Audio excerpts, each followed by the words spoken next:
মাহফিলে আসার জন্য ঘরের মধ্যে মা বোনেরা যারা এখনো ঘুমায় রয়েছেন, ঘুমের ভান আসছে, সবাই আপনাদের স্থানে চলে যান। আমাদের বিশেষ অতিথি, বিশেষ আকর্ষণ এই মুহূর্তে আলোচনা করবেন হযরত মাওলানা লুৎফর রহমান লালন সাহেব। হযরত মাওলানা লুৎফর রহমান লালন সাহেব শিক্ষক, মাদ্রাসাতুল সাবিল হাসান দৌলতদিয়া রাজবাড়ী। ভাইকে বিশেষ আলোচনা করার জন্য অনুরোধ করা যাইতেছে।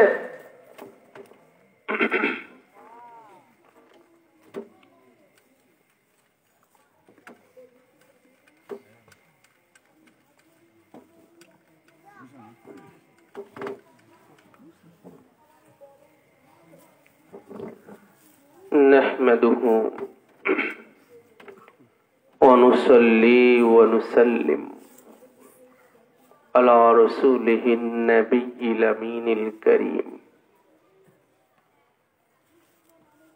व अला आलिहि व अहलि बैतिहि तय्यिबीन व ताहिरीन वल मासूमीन अल अजमाईन खुसूसन अला सय्यदना गौसिल आजम अमीनिल मकीन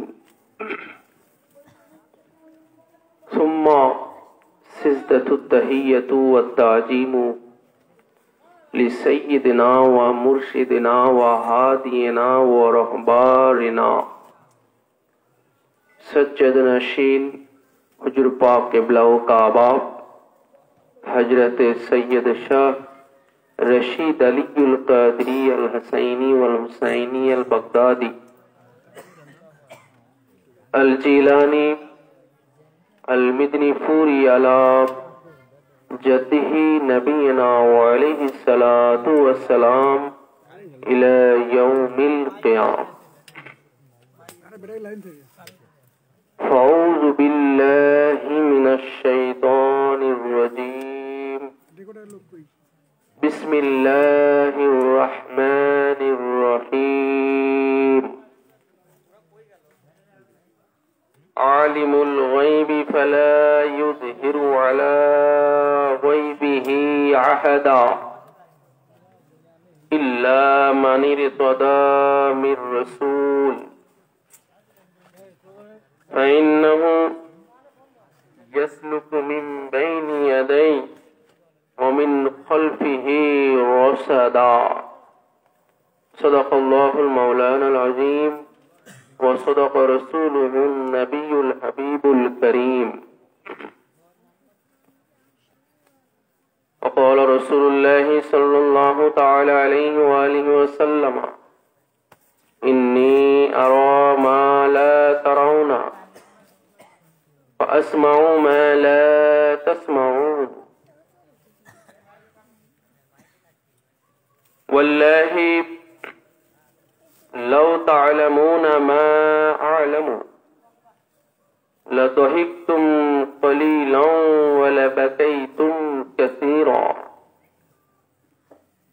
इला आखिरिल हदीस औ कमा क़ाल अलैहि सलातु वस्सलाम।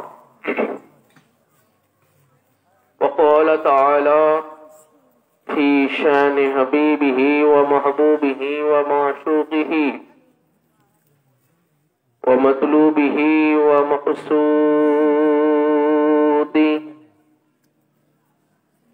तशरीफ़न व तअज़ीमा।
شفيع المذنبين اشفع لنا رب سے جزا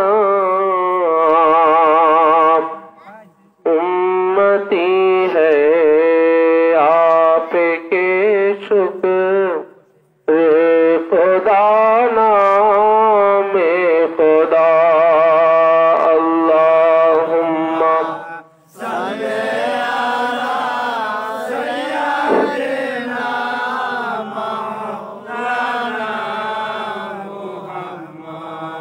وعلى آل سيدنا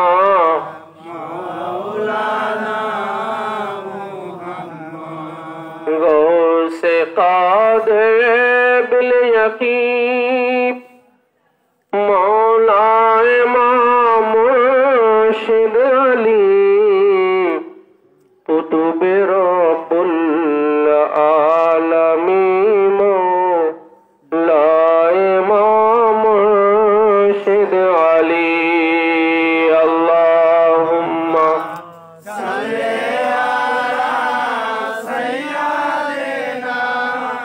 مولانا محمد وعلى آل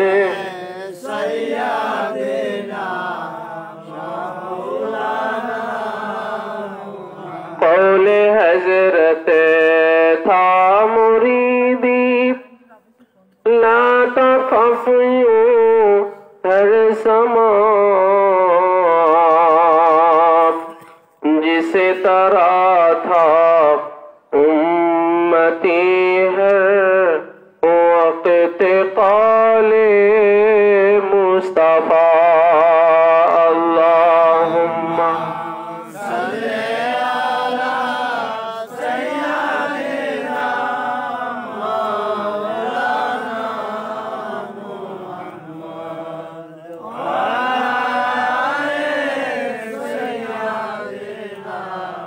شفیعنا محمد ربی صلی وسلم وبارک علیہ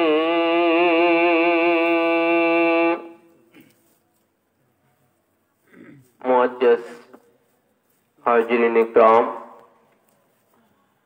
সম্মানিত আশিকিন মুহিব্বিন মুরিদিন উপস্থিতি আপনাদের সকলের প্রতি জানাই আজকে গোবিন্দপুর শিকদার পাড়া জামে মসজিদ শরীফ প্রাঙ্গণে আয়োজিত এই বাৎসরিক ওয়াজ মাহফিলে আল্লাহ পাক এই মাহফিলের আয়োজকদের আহ্বানে হাজির হওয়ার তৌফিক আতা ফরমালেন দূর দূরান্ত থেকে এবং অত্র এলাকা থেকে।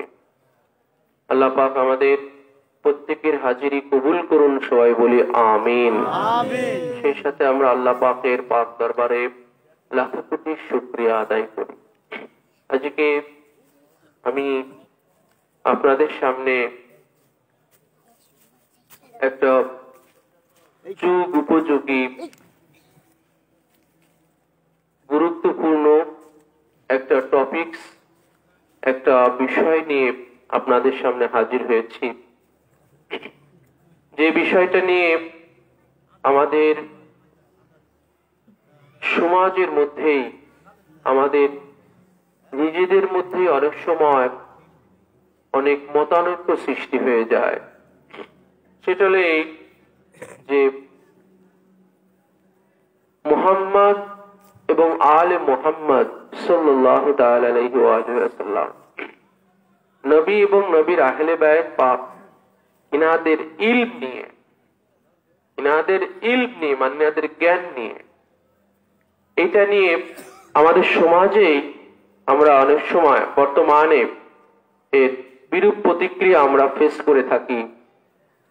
সেটা হলে অনেক সময় আমরা দেখি, আমরা ফেস করি, মুখোমুখি হয়ে যাই। আমরা অনেক সময় শুনতে পাই যে আলেম উলামারাই বলে থাকে অনেক সময় যে আমাদের নবী পাক তিনি এটা জানেন না, ওটা জানেন না। ঠিক কিনা বলে? আমি আরো ক্লিয়ার করে বলি, অনেকের ধারণা যে জন্ম মৃত্যু হায়াত মৌত, জন্ম মৃত্যু হায়াত মৌত তাকদীর যাকে বলে আর কি, সব তাকদীর। জন্ম মানুষের তাকদীর, মৃত্যু এটা হচ্ছে মানুষের তাকদীর, জিন ইনসানের তাকদীর, এটা ভাগ্য। কে কখন জন্মগ্রহণ করবে এটা তার ভাগ্য লেখা আছে। আর এটা শবে বরাতে রাত্রে লেখা হয়।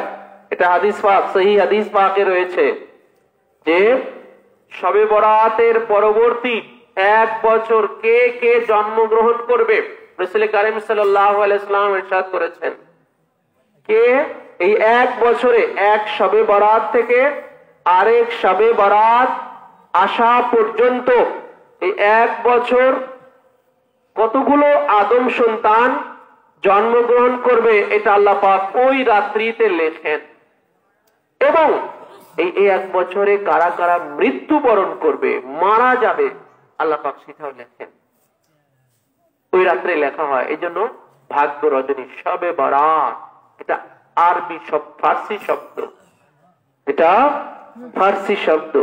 লাইলাতুল বারাত আমরা বলে থাকি আরবিতে, লাইলাতুল বারাত অর্থাৎ ভাগ্য রজনী। তো আমাদের মুসলমানদের মধ্যে অনেক আলেম ওলামা, অনেক আমাদের সমাজেরই অনেক মসজিদের ইমাম সাহেবেরও তাদের ধারণা, তাদের আকীদা, তাদের এই বিশ্বাস যে হায়াত মওত এগুলো কেবলমাত্র আল্লাহ পাক জানে, আর কেউই জানে না। এমনকি তারা এভাবেও জনসম্মুখে, জনসমাবেশে তারা এটাও বলে থাকে যে আমাদের নবী পাক এগুলো জানেন না, এবং মায়ের পেটে কি সন্তান আছে এটা আমাদের নবী জানতেন না। এই টপিকসের উপরই আমি আপনাদের সামনে আলোকপাত করতে চাই। আশা করি আপনারা শুনতে আগ্রহী আছেন, ঠিক কিনা? আমার আলোচনাটা জেনে রাখবেন সম্পূর্ণই ডকুমেন্টারি হবে, মানে দলিল ভিত্তিক হবে।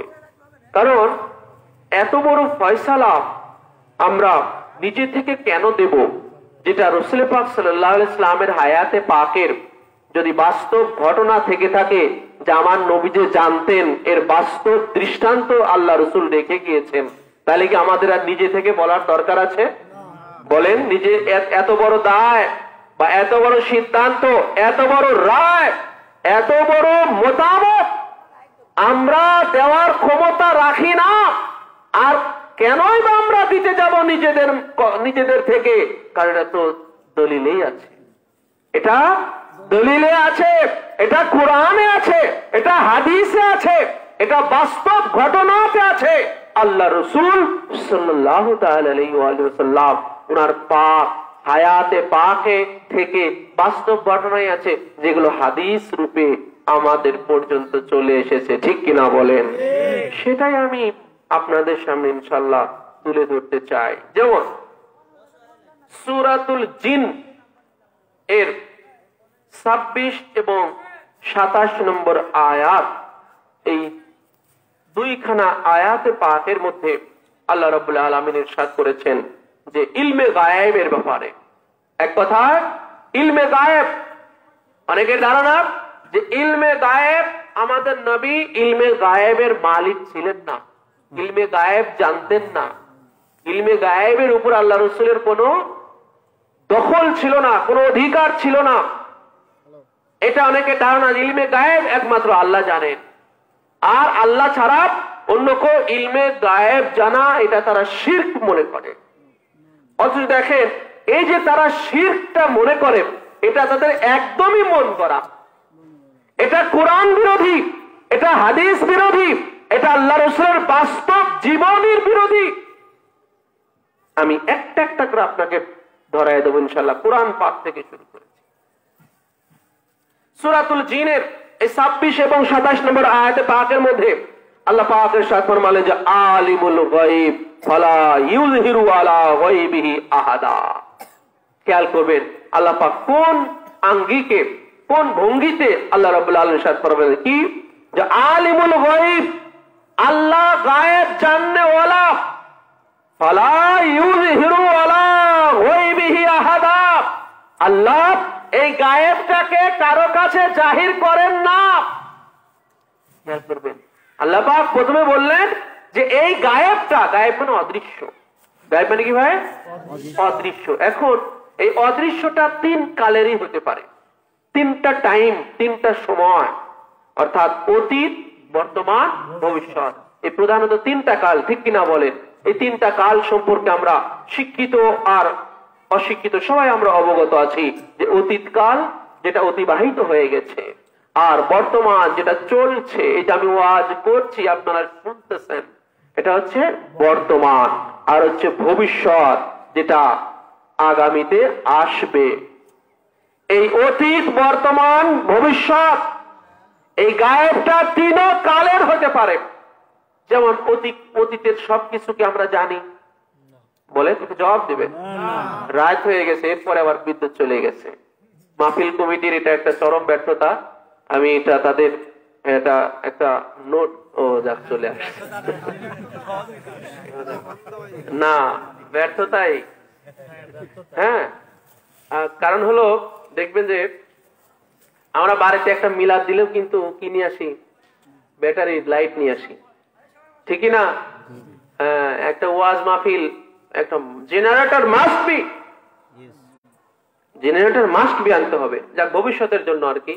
হ্যাঁ, এটা ভুল ধরা না, মানে এটা জাস্ট একটা নোট ডাউন করে নোট দিলাম আর কি একটা। তো কি বলতেছিলাম?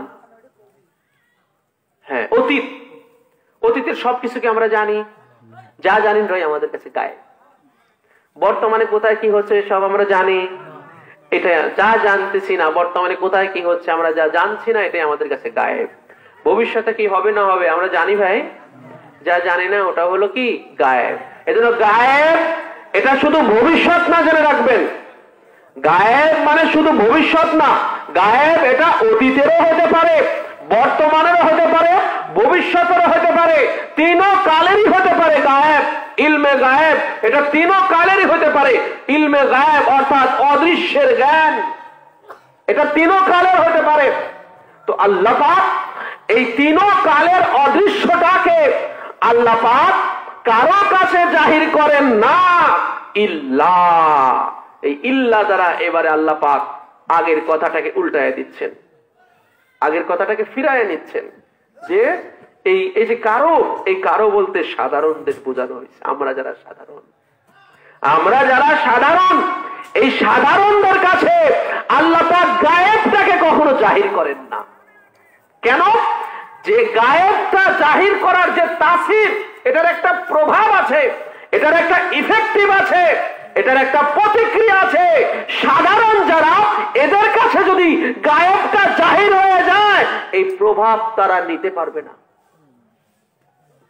এই প্রতিক্রিয়াটা তারা নিতে পারবে না, পারবে না। ওই যে আপনারা শুনছেন না, মুসা আলাইহিস সালামের জামানায় উনার এক উম্মতকে উনি মৃত্যুর সংবাদ এনে দিয়েছিলেন, ঠিক কিনা বলেন? এই যে মৃত্যু, মানুষের মৃত্যু এটা গায়েব। আমার মৃত্যু কখন হবে ওটা আমার কাছে গায়েব, আপনার মৃত্যু কখন হবে ওটা আপনার কাছে গায়েব। কিন্তু মুসা নবী যখন ওনার এক উম্মতের অনুরোধে আল্লাহ কাছ থেকে যখন শুনে বললেন যে তোমার অমুক দিন তোমার মৃত্যু হবে, ওই লোকের কিন্তু খাওয়া দাওয়া শেষ, খাওয়া দাওয়া ছেড়ে দিছিল, ঠিক কিনা বলেন?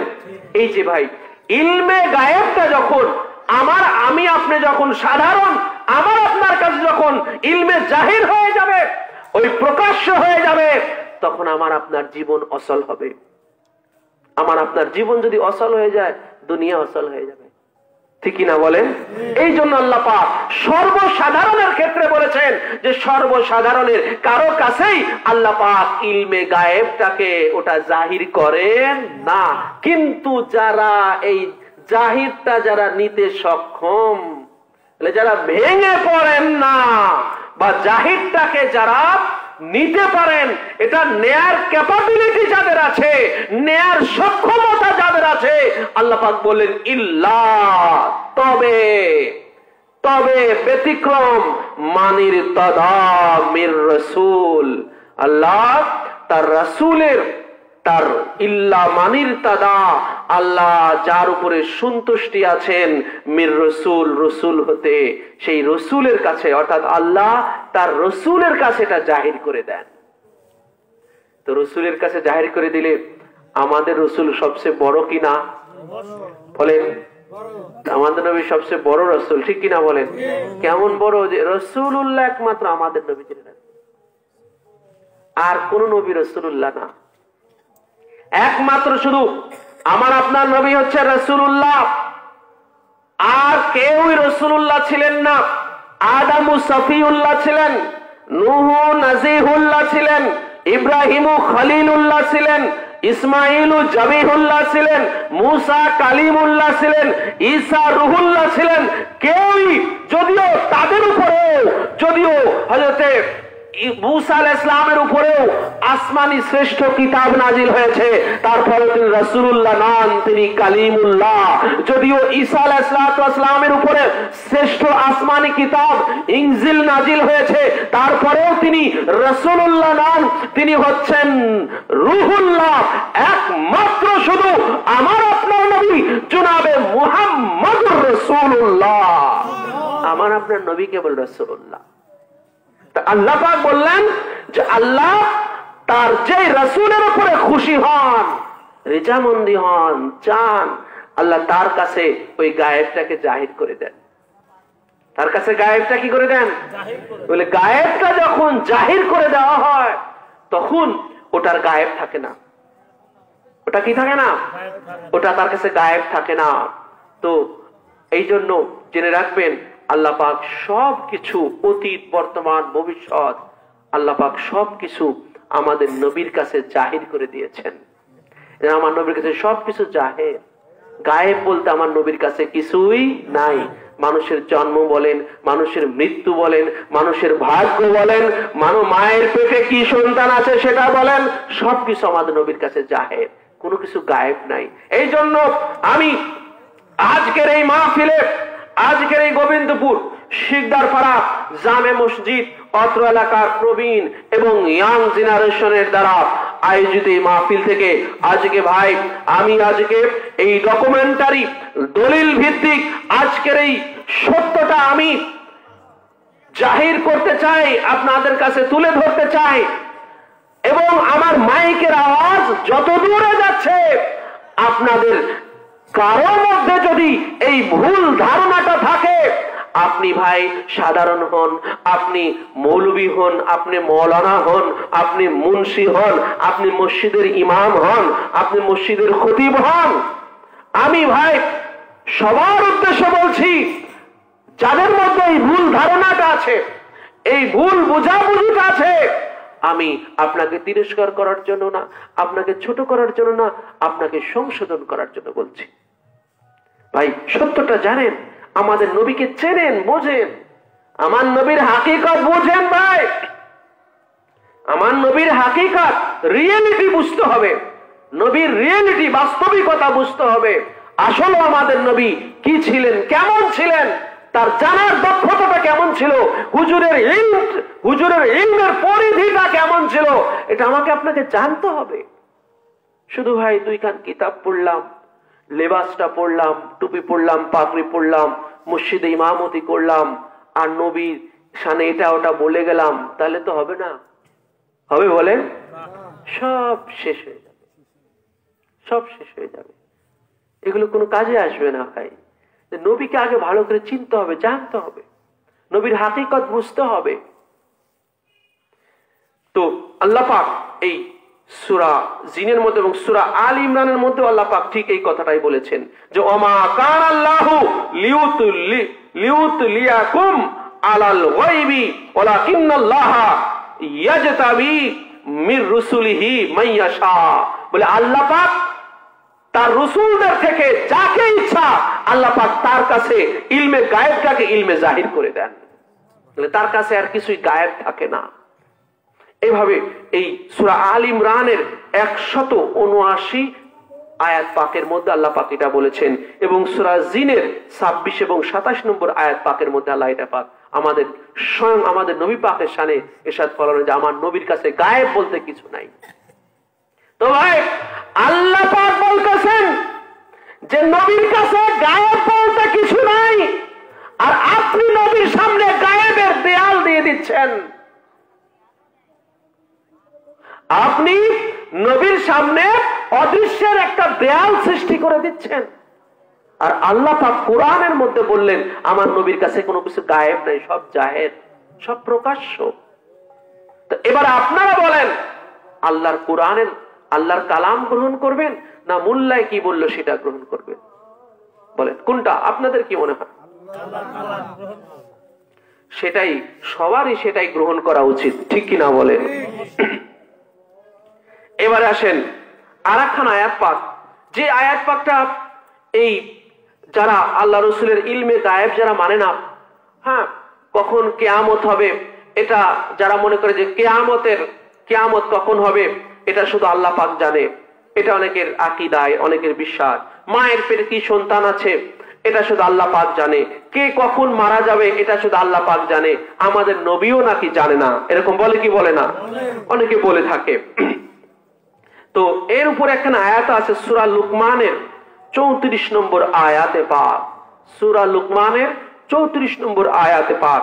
এই আয়াতটা যে আসলে মানে ভুল উপস্থাপন করা হয়, ভুল বোঝানো হয়, আমি সেটা আপনাদের সামনে তুলে ধরবো ইনশাআল্লাহ। এই আয়াত পাকের মধ্যে কি বলা হয়েছে?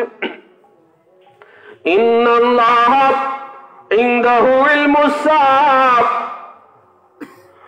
وينزل الغيث ويعلم ما في الأرحام وما تدري نفس ماذا تكسب غدا وما تدري نفس بأي أرض تموت إن الله عليم خبير। এহলো সূরা লুকমানের 34 নম্বর আয়াত। এই আয়াতে পাক আল্লাহ পাক ইরশাদ ফরমাচ্ছেন যে ইন্নাল্লাহা ইনদাহু ইলমুস সাআ, নিশ্চয়ই আল্লাহ পাকের কাছে রয়েছে কিয়ামতের ইলম। এই যে দেখেন, মানে কথার আয়াত পাকের অর্থটা খুব ভালোভাবে খেয়াল করবেন। আয়াত পাকের কথাটা আল্লাহ পাক কি বলতেছেন যে নিশ্চয়ই আল্লাহ পাকের নিকটে রয়েছে কিয়ামতের ইলম, কিয়ামতের জ্ঞানটা আল্লাহ পাকের কাছে রয়েছে। তার মানে কি আল্লাহ পাক এখানে কি এটা বলেছেন যে আর কারো কাছে নাই, কোন নবীর কাছে নাই, বা এটাকে বলেছেন? তাহলে আপনি কেন বলেন? আল্লাহ পাক যেটা কোরআনে বলেন নাই আপনি কেন সেটা বলেন? তার মানে আপনি আল্লাহ থেকে আগায় চলে গেলেন। আমার কথা যুক্তি আছে কিনা বলেন? সবাই একটু সাড়া দিবেন। ঘুমাচ্ছেন নাকি আপনারা? রাত হয়ে গেছে তো, সাড়া দিতে হবে, আমার সাথে বাঁচতে হবে। আল্লাহ পাক এখানে শুধু বললেন যে নিশ্চয়ই আল্লাহ পাকের নিকটে রয়েছে কিয়ামতের ইলম, কিয়ামতের জ্ঞান। আল্লাহ পাক তো এখানে এটা বলেন নাই যে একমাত্র শুধু আল্লাহর কাছে রয়েছে, অন্য কারো কাছে, এমনকি নবী পাকের কাছেও কিয়ামতের জ্ঞান নাই। তো আল্লাহ পাক যেটা কোরআনে বলেন নাই, আল্লাহর কালাম, আল্লাহর আয়াতে যেটা বলেন নাই, আপনি কেন সেটা বলেন? আপনি বলার এই ক্ষমতা, অধিকার কোথায় পেলেন? আমার কথা যুক্তি আছে কিনা বলেন? যেটা আল্লাহ পাক বলেন নাই ভাই, সেটা আপনি কেন বলতে চান? এবং আল্লাহ পাক আরো ইরশাদ ফরমালেন যে ওয়ায়ানজিলুল গীসা ওয়া ইউআল্লিমু মা ফিল আরহাম, এবং আল্লাহ পাক এটাও জানেন যে মায়ের পেটে কি রয়েছে, মানে ছেলে না মেয়ে, এটা আল্লাহ পাক জানেন। আমি আবারও কিন্তু বলতেছি যে প্রত্যেকটার ব্যাপারে আল্লাহ পাক বলতেছে না যে আল্লাহ পাক জানেন, কিন্তু আর কেউ যে জানে না, কোন নবী জানে না, আমাদের নবী জানে না, আল্লাহ পাক কিন্তু ভাই এগুলো বলেন নাই, ঠিক কিনা বলেন? কেন বলেন নাই? কেন নবীরাও এটা জানে। নবীরা কি নবীরা এটা জানেন। এই জন্য আল্লাহ পাক এই কোরআন পাকের মধ্যে এই নিষেধাজ্ঞা আল্লাহ পাক উল্লেখ করেন নাই। কেননা নবী পাকরা যে জানে, এটা তো আল্লাহ জানে কিনা বলেন? নবীরা যে জানেন এটা আল্লাহ জানে না, কারণ জানার ক্ষমতা তো আল্লাহ পাকই দিয়েছেন, ঠিক কিনা বলেন? ওমা তাদরি নাফসুম মা তাকসিবু গাদা, এবং তোমরা আগামী কাল কি অর্জন করবে সেটা আল্লাহ পাক জানেন। ওমা তাদরি নাফসুম বিআই আরদিন তামুতা, এবং তোমরা জমিনের কোন জায়গাতে মৃত্যুবরণ করবে সেটা আল্লাহ পাক জানেন। এই যে এতগুলো, এক হলো কিয়ামতের ইলম, হ্যাঁ, তারপরে বৃষ্টি বর্ষণ কখন হবে, এরপরে আপনার মায়ের পেটে কি আছে, এরপরে আপনি আগামীকাল কি কামাই করবেন, কি উপার্জন করবেন, আপনার মৃত্যু কোথায় হবে, এই যে কয়েকটা বিষয়, 4-5টা বিষয় আল্লাহ পাক বলেছে যে আল্লাহ পাক নিশ্চয়ই এইগুলোর ইলম আল্লাহ পাকের কাছে আছে। কিন্তু আল্লাহ পাক ভাই এই আয়াতের কোথাও আমি ওপেন চ্যালেঞ্জ করছি, আমার আলোচনা চলাকালীন এমন কোন আলেম উলামা, এমন কোন মুফতি মুহাদ্দিস কেউ যদি আমার এই আয়াত পাকের যদি মধ্যে যদি এসে যদি একেবারে ফেস টু ফেস যদি আমাকে দেখাতে পারে, তাহলে আমি না শুধু আশা করি আপনারাও তারটা মানবেন, ঠিকই না বলেন? আমি আপনাদের হয়ে চ্যালেঞ্জ করলাম, কেউ যদি দেখাতে পারে যে আল্লাহ পাক এখানে নবী যে জানে না, আল্লাহ সেটা কোরআন পাক এটা উল্লেখ করছেন। আল্লাহ পাক এখানে শুধু আল্লাহ পাক এটা বলেছেন যে আল্লাহ পাক জানেন, কিন্তু নবীদের ব্যাপারে আল্লাহ নিষেধাজ্ঞা জারি করেন নাই। এবারে আসেন, নবী পাকরা যে জানেন, নবীরা যে জানেন, বলে নবীরা জানলে আমাদের নবী আরো কম জানে না বেশি জানে? বলেন অন্যান্য নবীরা যদি জানে তা আমাদের নবী আরো কম জানবে না বেশি জানবে? জানার ক্ষমতা আমাদের নবীর কম না বেশি? সবাই বলেন কম না বেশি? কত বেশি দেখেন, আমি আপনাদেরকে মানে হাদিস পাক থেকে, এবারে কুরআন পাক থেকে তো আগেই দেখালাম যে আল্লাহ পাক বলেছেন যে তার রসুলকে আল্লাহ পাক সব জাহির করে দেন, তার রসুলকে আল্লাহ পাক সব কি জাহির করে দেন। কি কি জাহির করেন? এই সবগুলো জাহির করে দেন। কখন বৃষ্টি হবে আল্লাহ রসুলের কাছে এটা জাহির, কিয়ামতের জ্ঞান আল্লাহ রসুলের কাছে জাহির, মায়ের পেটে কি আছে এটা আল্লাহ রসুলের কাছে জাহির, কে কি অর্জন করবে ভবিষ্যতে সেটা আল্লাহ রসুলের কাছে জাহির, কে কোথায় মৃত্যুবরণ করবে সেটা আল্লাহ রসুলের কাছে জাহির। এমন কি কিয়ামতের পরে আদম আলাইহিস সালাম থেকে শুরু করে কিয়ামত পর্যন্ত যত বনি আদম আছে, যত জিন ইনসান হাসরের ময়দানে হাজির হবে, প্রত্যেকে শেষ পর্যন্ত কে কে জান্নাতে যাবে এবং কে কে জাহান্নামে যাবে সেটাও আমার নবী পাক জানেন। আমি সেটাও সহিহ হাদিস দিয়ে প্রমাণ করব। আমি যেগুলো বলতেছি ভাই প্রত্যেকটাই আমি দলিল দ্বারা, সিয়াসিত্তার হাদিস দ্বারা আমি আপনাদের সামনে আমি প্রমাণ করব ইনশাআল্লাহ।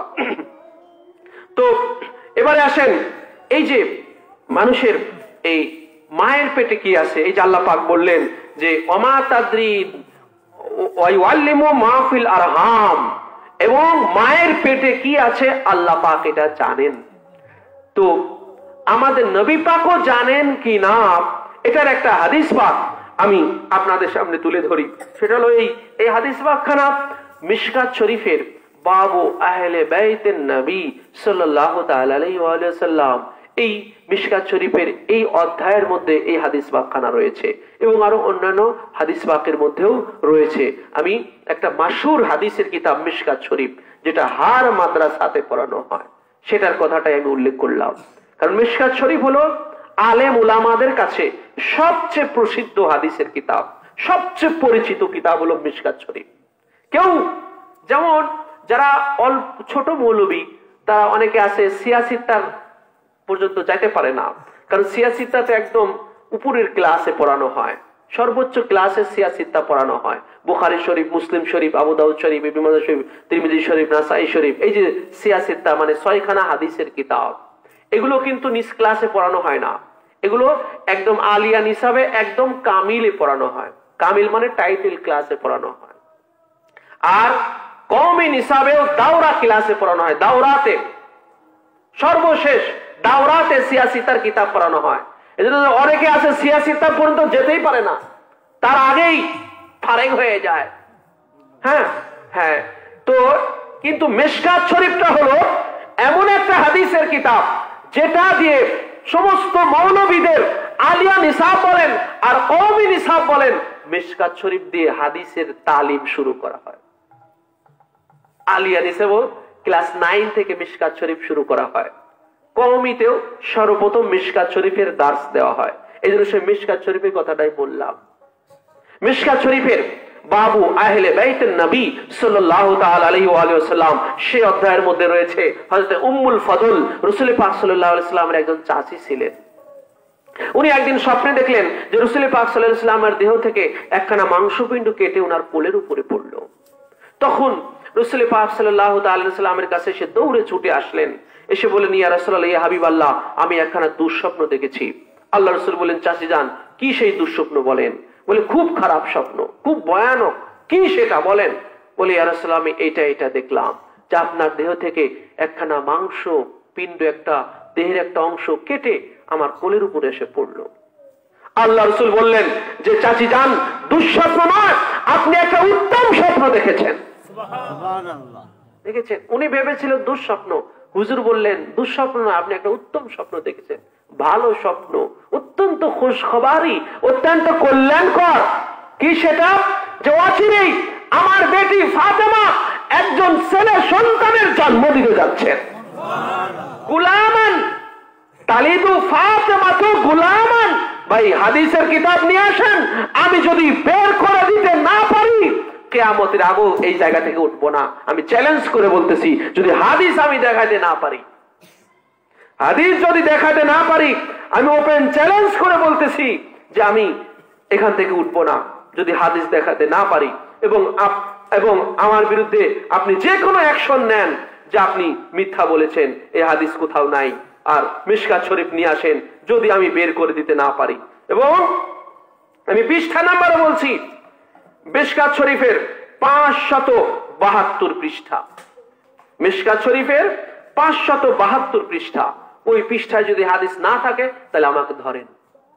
এবং এই হাদিস বাইহাকি শরীফের মধ্যেও, দালাইলুন নবুয়াতের মধ্যে, ইমাম বাইহাকি তার দালাইলুন নবুয়াতের মধ্যেও তিনি এই হাদিস ওয়াখানা উল্লেখ করেছেন। ইমাম বাইহাকি উনি আরেকজন মুহাদ্দিস, ওনার লেখা আরেকখানা কিতাব হলো দালাইলুন নবুয়াত। সেই হাদিসের কিতাবের মধ্যেও এই হাদিস ওয়াখানা রয়েছে। এবং মিশকাত শরীফের 572 পৃষ্ঠাতে এই হাদিস পাক রয়েছে যে হুজুর সাল্লাল্লাহু তাআলা আলাইহি ওয়া সাল্লাম ইরশাদ ফরমালেন যে তালিদু ফাতেমাতু ইনশাআল্লাহ গুলামান। এই দেখেন হুজুর সাল্লাল্লাহু আলাইহি সাল্লাম কিভাবে ভবিষ্যতের গায়েবের সংবাদ দিচ্ছেন, ভবিষ্যতের সংবাদ দিচ্ছেন হুজুর যে তালিদু ফাতেমাতু মানে ফাতেমা জন্ম দিবেন। তালিদু ফাতেমাতু মানে কি? হযরতে ফাতেমাতু জোহরা সালামুল্লাহি আলাইহা উনি জন্ম দিবেন ইনশাআল্লাহ। আল্লাহ পাক চাহে তো গুলামান, একজন ছেলে সন্তান। বলুন সুবহানাল্লাহ। ডিকশনারি নিয়ে আসেন, আরবি ডিকশনারি, গুলামান শব্দটা বাইর করেন, দেখেন কি লেখা আছে। গুলামান শব্দটা বের করেন, দেখেন কি লেখা আছে। গুলামান শব্দের অর্থই হচ্ছে বেটা সন্তান, ছেলে সন্তান। আরবিতে গুলামান শব্দের অর্থ বেটা সন্তান বা ছেলে সন্তান। ডিকশনারির অর্থ এটা, অভিধানগত অর্থ। আল্লাহ রাসূল বলতে পারে কি পারে না? সবাই বলেন হাদিসে আছে কি নাই? তাহলে আমরা রাসূলের বাস্তব জীবনী থেকে আমরা পেলাম হাদিসে যে হযরতে ইমাম হুসাইন আলাইহিস সালাম, ঠিক যিনি ইমাম হুসাইন আলাইহিস সালাম, তার কিছুদিন পরেই উনি খাতুনে জান্নাত পাকে আথারের বাতনে আথার থেকে উনি বিলাদত শরীফ গ্রহণ করলেন। ওনাকে সর্বপ্রথম হয়তো উম্মুল ফদলের কোলে রাখা হলো। হুজুর সেটা বলেছিলেন যে সর্বপ্রথম তাকে আপনার ইয়াকুনু ফি হিজরিকা, তাকে সর্বপ্রথম আপনার কোলে রাখা হবে। এই জন্য আপনি এইভাবে স্বপ্নটা দেখেছেন। এই হাদিসের অনেক কথা, এই যে হুজুরের দেহ থেকে যে মাংসপিণ্ড কেটে পড়লো, ওই মাংস পিণ্ডটা, ওই অংশটাই হলো ইমামে হুসাইন। বলুন সুবহানাল্লাহ। আর কিছু না, স্বয়ং আল্লাহ রাসূলের দেহের অংশ।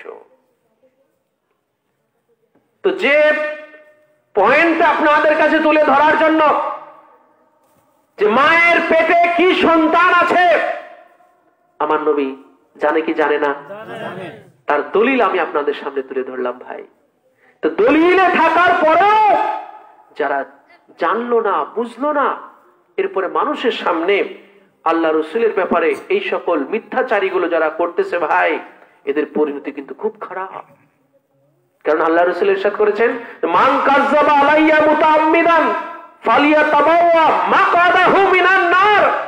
যেই ব্যক্তি আমার প্রতি মিথ্যাচারী করলো, সে তার জায়গাটাকে জাহান্নামে বানিয়ে নিল। এটা আল্লাহ রসুল ইরশাদ করেছেন। এই জন্য ভাই, আমাদের সাবধান হওয়া উচিত আল্লাহ রসুলের ব্যাপারে, আমাদের হুঁশিয়ার হওয়া উচিত। আল্লাহ রসুলের শানে যখন আমরা কোনো কথা বলতে যাব, আমাদের জিহ্বাতে লাগাম লাগানো উচিত। লাগাম চিনছেন? ওই যে ঘোড়া চালানোর সময় লাগাম লাগানো থাকে। কি লাগানো থাকে? ঘোড়াকে কন্ট্রোল করার জন্য। লাগাম ছাড়া আপনি ঘোড়াকে কন্ট্রোল করতে পারবেন না। পারবেন? ওই যে আমরা ছোটবেলায় দেখছি, এখন তো এই দৃশ্যগুলো, গ্রামের এই দৃশ্যগুলো হারিয়ে যাচ্ছে। আমরা ছোটবেলায় দেখেছি, যখন গরু ছেড়ে দেওয়া হতো গোয়াল থেকে, মুখে কি টুনা লাগিয়ে দেওয়া হতো, ঠিক কিনা বলেন? মুখে টুনা লাগিয়ে দেওয়া হতো যে অন্যের ফসলের যেন ক্ষতি না হয়, ঠিক কিনা বলেন? এর মুখে টুনা লাগানো হতো।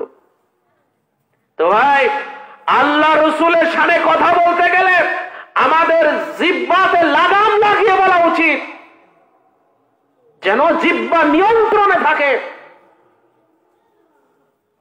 কন্ট্রোলের বাইরে যেন চলে না যায়। আগে জানেন, আগে বোঝেন, এরপরে রসুলের শানে কথা বলবেন। যদি যেটা জানেন না, আসেন ভাই জেনে যান, আমাদের থেকে জেনে যান। আমরা তো চাই যে আপনারা জানেন, জেনে কথা বলেন, বুঝে কথা বলেন। না জেনে না বুঝে কেন রাসূল পাক সাল্লাল্লাহু আলাইহি ওয়াসাল্লামের শানে এরকম উল্টা পাল্টা ভুল ভাল এই কথাগুলো বলে মানুষের মধ্যে কেন ফিতনা সৃষ্টি করেন ভাই?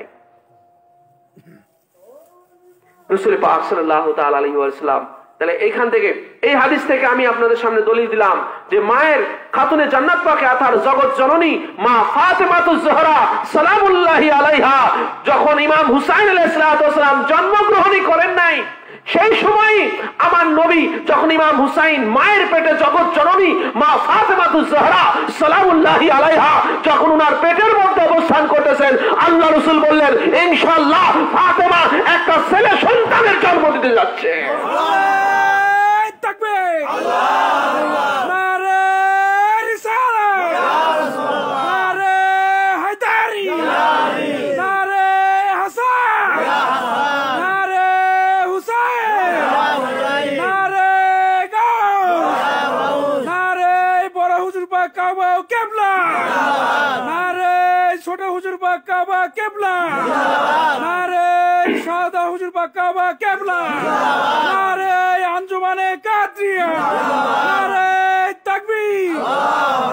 এবারে আসেন, আচ্ছা আমি যদি বলি যে ভাই বর্তমানে আপনার ইহুদি খ্রিস্টান যারা চিকিৎসক, বেধর্মী যারা, এক কথা অমুসলিম বেধর্মী, তারাও মায়ের পেটে কি সন্তান আছে বলে দিচ্ছে, ঠিক কিনা বলেন?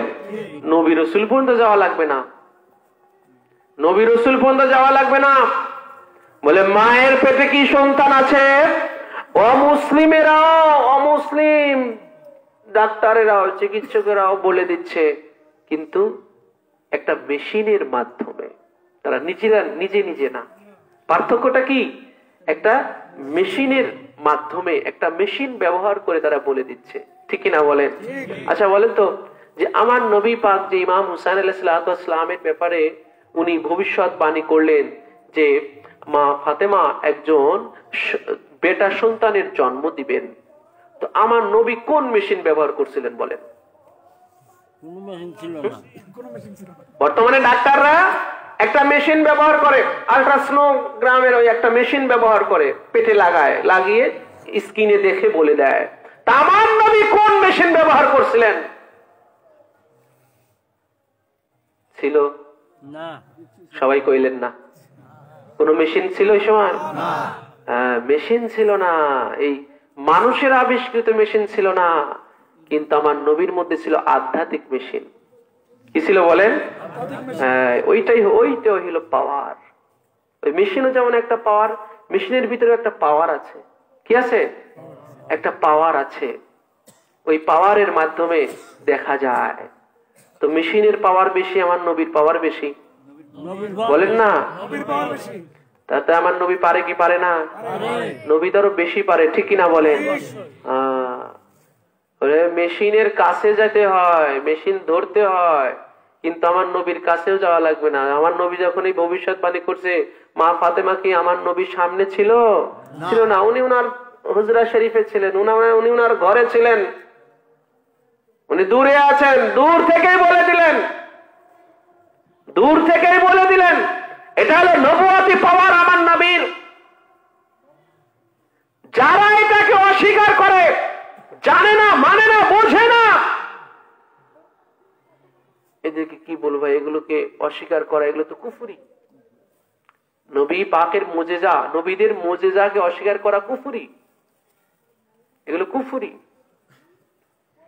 এবারে আসেন, এটা গেল একটা। আর একটা এই আয়াতে সূরা লুকমানের 34 নম্বর আয়াত, এই আয়াতের মধ্যে আরেকটা পয়েন্ট কি আছে, যে ওয়ামা তাদরি নাফসুম বিআই আরদিন তামুতু। এবং তিনি আরো জানেন কি, যে তোমরা জমিনের কোথায় মৃত্যুবরণ করবে। বিআই আরদিন তামুতু, জমিনে কোথায় তোমরা মৃত্যুবরণ করবে সেটা আল্লাহ পাক জানেন, সেটা আল্লাহ পাক জানেন। এই জন্য বলে যে এখানে তো নবীর কথা নাই, এই জন্য নবী জানে না। কিন্তু নবী যে জানে না সে কথাটাও তো নাই, কিন্তু নবী যে জানেন। এবারে আমি আপনাদের সামনে বুখারী শরীফের হাদিস বলবো, মুসলিম শরীফের হাদিস। মুসলিম শরীফের মধ্যে এই হাদিস পাকখানা রয়েছে, অর্থাৎ সিয়াসিত্তার সেকেন্ড কিতাব, সিয়াসিত্তার দ্বিতীয় কিতাব। সিয়াসিত্তার প্রথম কিতাব হলো বুখারী শরীফ, দ্বিতীয় কিতাবই হলো মুসলিম শরীফ, সহিহুল মুসলিম। মুসলিম শরীফ অথেন্টিক হাদিসের কিতাব, অত্যন্ত গ্রহণযোগ্য, যেটা আলিয়ান হিসাবে কামিল ক্লাসে, টাইটেল ক্লাসে পড়ানো হয়, অর্থাৎ মাস্টার্স ক্লাসে পড়ানো হয়। আমি অধম যে এই মুসলিম শরীফের উপরে, সিয়াসিত্তার উপরে আমি কামিল ফারিগ হয়েছি 2012 সালে। 2012 সালে আমি এই সিয়াসিত্তার উপরে ফারিগ হয়েছি, টাইটেল করেছি আমি। তো সেই মূল কিতাব থেকে এখানে আমার এই ডায়েরিভুক্ত করা ভাই, মূল কিতাব থেকে আমি আমার এখানে নোট করা। আর এই কিতাব পুরো সিয়াসিত্তার ভলিউম আমার ব্যক্তিগত সংগ্রহে আছে। যদি মূল কিতাব থেকেও আপনি দেখতে চান, আমি পৃষ্ঠা নাম্বার বলে দিচ্ছি, আপনি দেখে নেবেন। যদি এই পৃষ্ঠাতে এই হাদিস না পান তো আমাকে ধরবেন, সামনাসামনি পারেন ধরবেন, বা আমাকে মোবাইলেও আমাকে ধরতে পারেন, যে আপনি যে বলে গেলেন যে মুসলিম শরীফ দ্বিতীয় খণ্ডের কিতাবুল জিহাদের বাবু ইয়াউমি বদর, অর্থাৎ বদরের দিবস, 102 পৃষ্ঠা। আবারও বলছি, মুসলিম শরীফ দ্বিতীয় খণ্ডের 102 পৃষ্ঠা, একদম সহিহ হাদিস, বিশুদ্ধ হাদিস।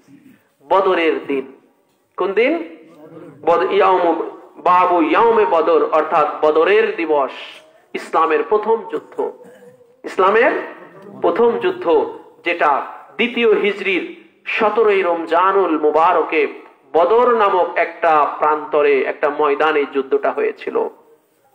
সেই যুদ্ধে আবু জেহেল, আবু লাহাব, উতবা, শাইবা, এই যে মক্কার গ্রেট যারা কাফের ছিল, মক্কার গ্রেট কাফের, যারা আল্লাহ রাসূলের উপরে এ যাবত ঈমান আনলো না।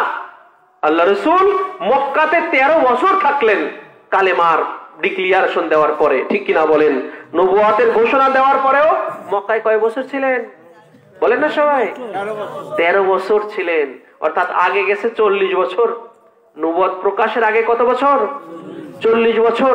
এর 40 বছর, এরপর নবুয়ত প্রকাশ হলো, নবুয়ত জাহির হলো, ডিক্লিয়ারেশন হলো, ঘোষণা হলো। এরপরে আল্লাহ রাসূল আরো 13 বছর মক্কায় ছিলেন। কয় বছর ভাই? 13 বছর, 2-1 বছর না। এই 13 বছরেও এই আবু জেহেল, আবু লাহাব, উতবা, শায়বা, আবু সুফিয়ান, মুয়াবিয়া, এরা ঈমান আনে নাই। এরা কি করে নাই? ঈমান আনে নাই। এরপরে 13 বছর পর আল্লাহ রাসূল মদিনাতে চলে গেলেন। কোথায়? মদিনাতে চলে গেলেন। মদিনাতে যেদিন গেলেন সেদিন থেকে হিজরি সন লেখা হলো, দ্বিতীয় হিজরি, তার মানে মদিনায় যাওয়ার 2 বছর। মদিনায় যাওয়ার কয় বছর? 2 বছর। মানে 13 আর 2 কত হলো? 15 বছর।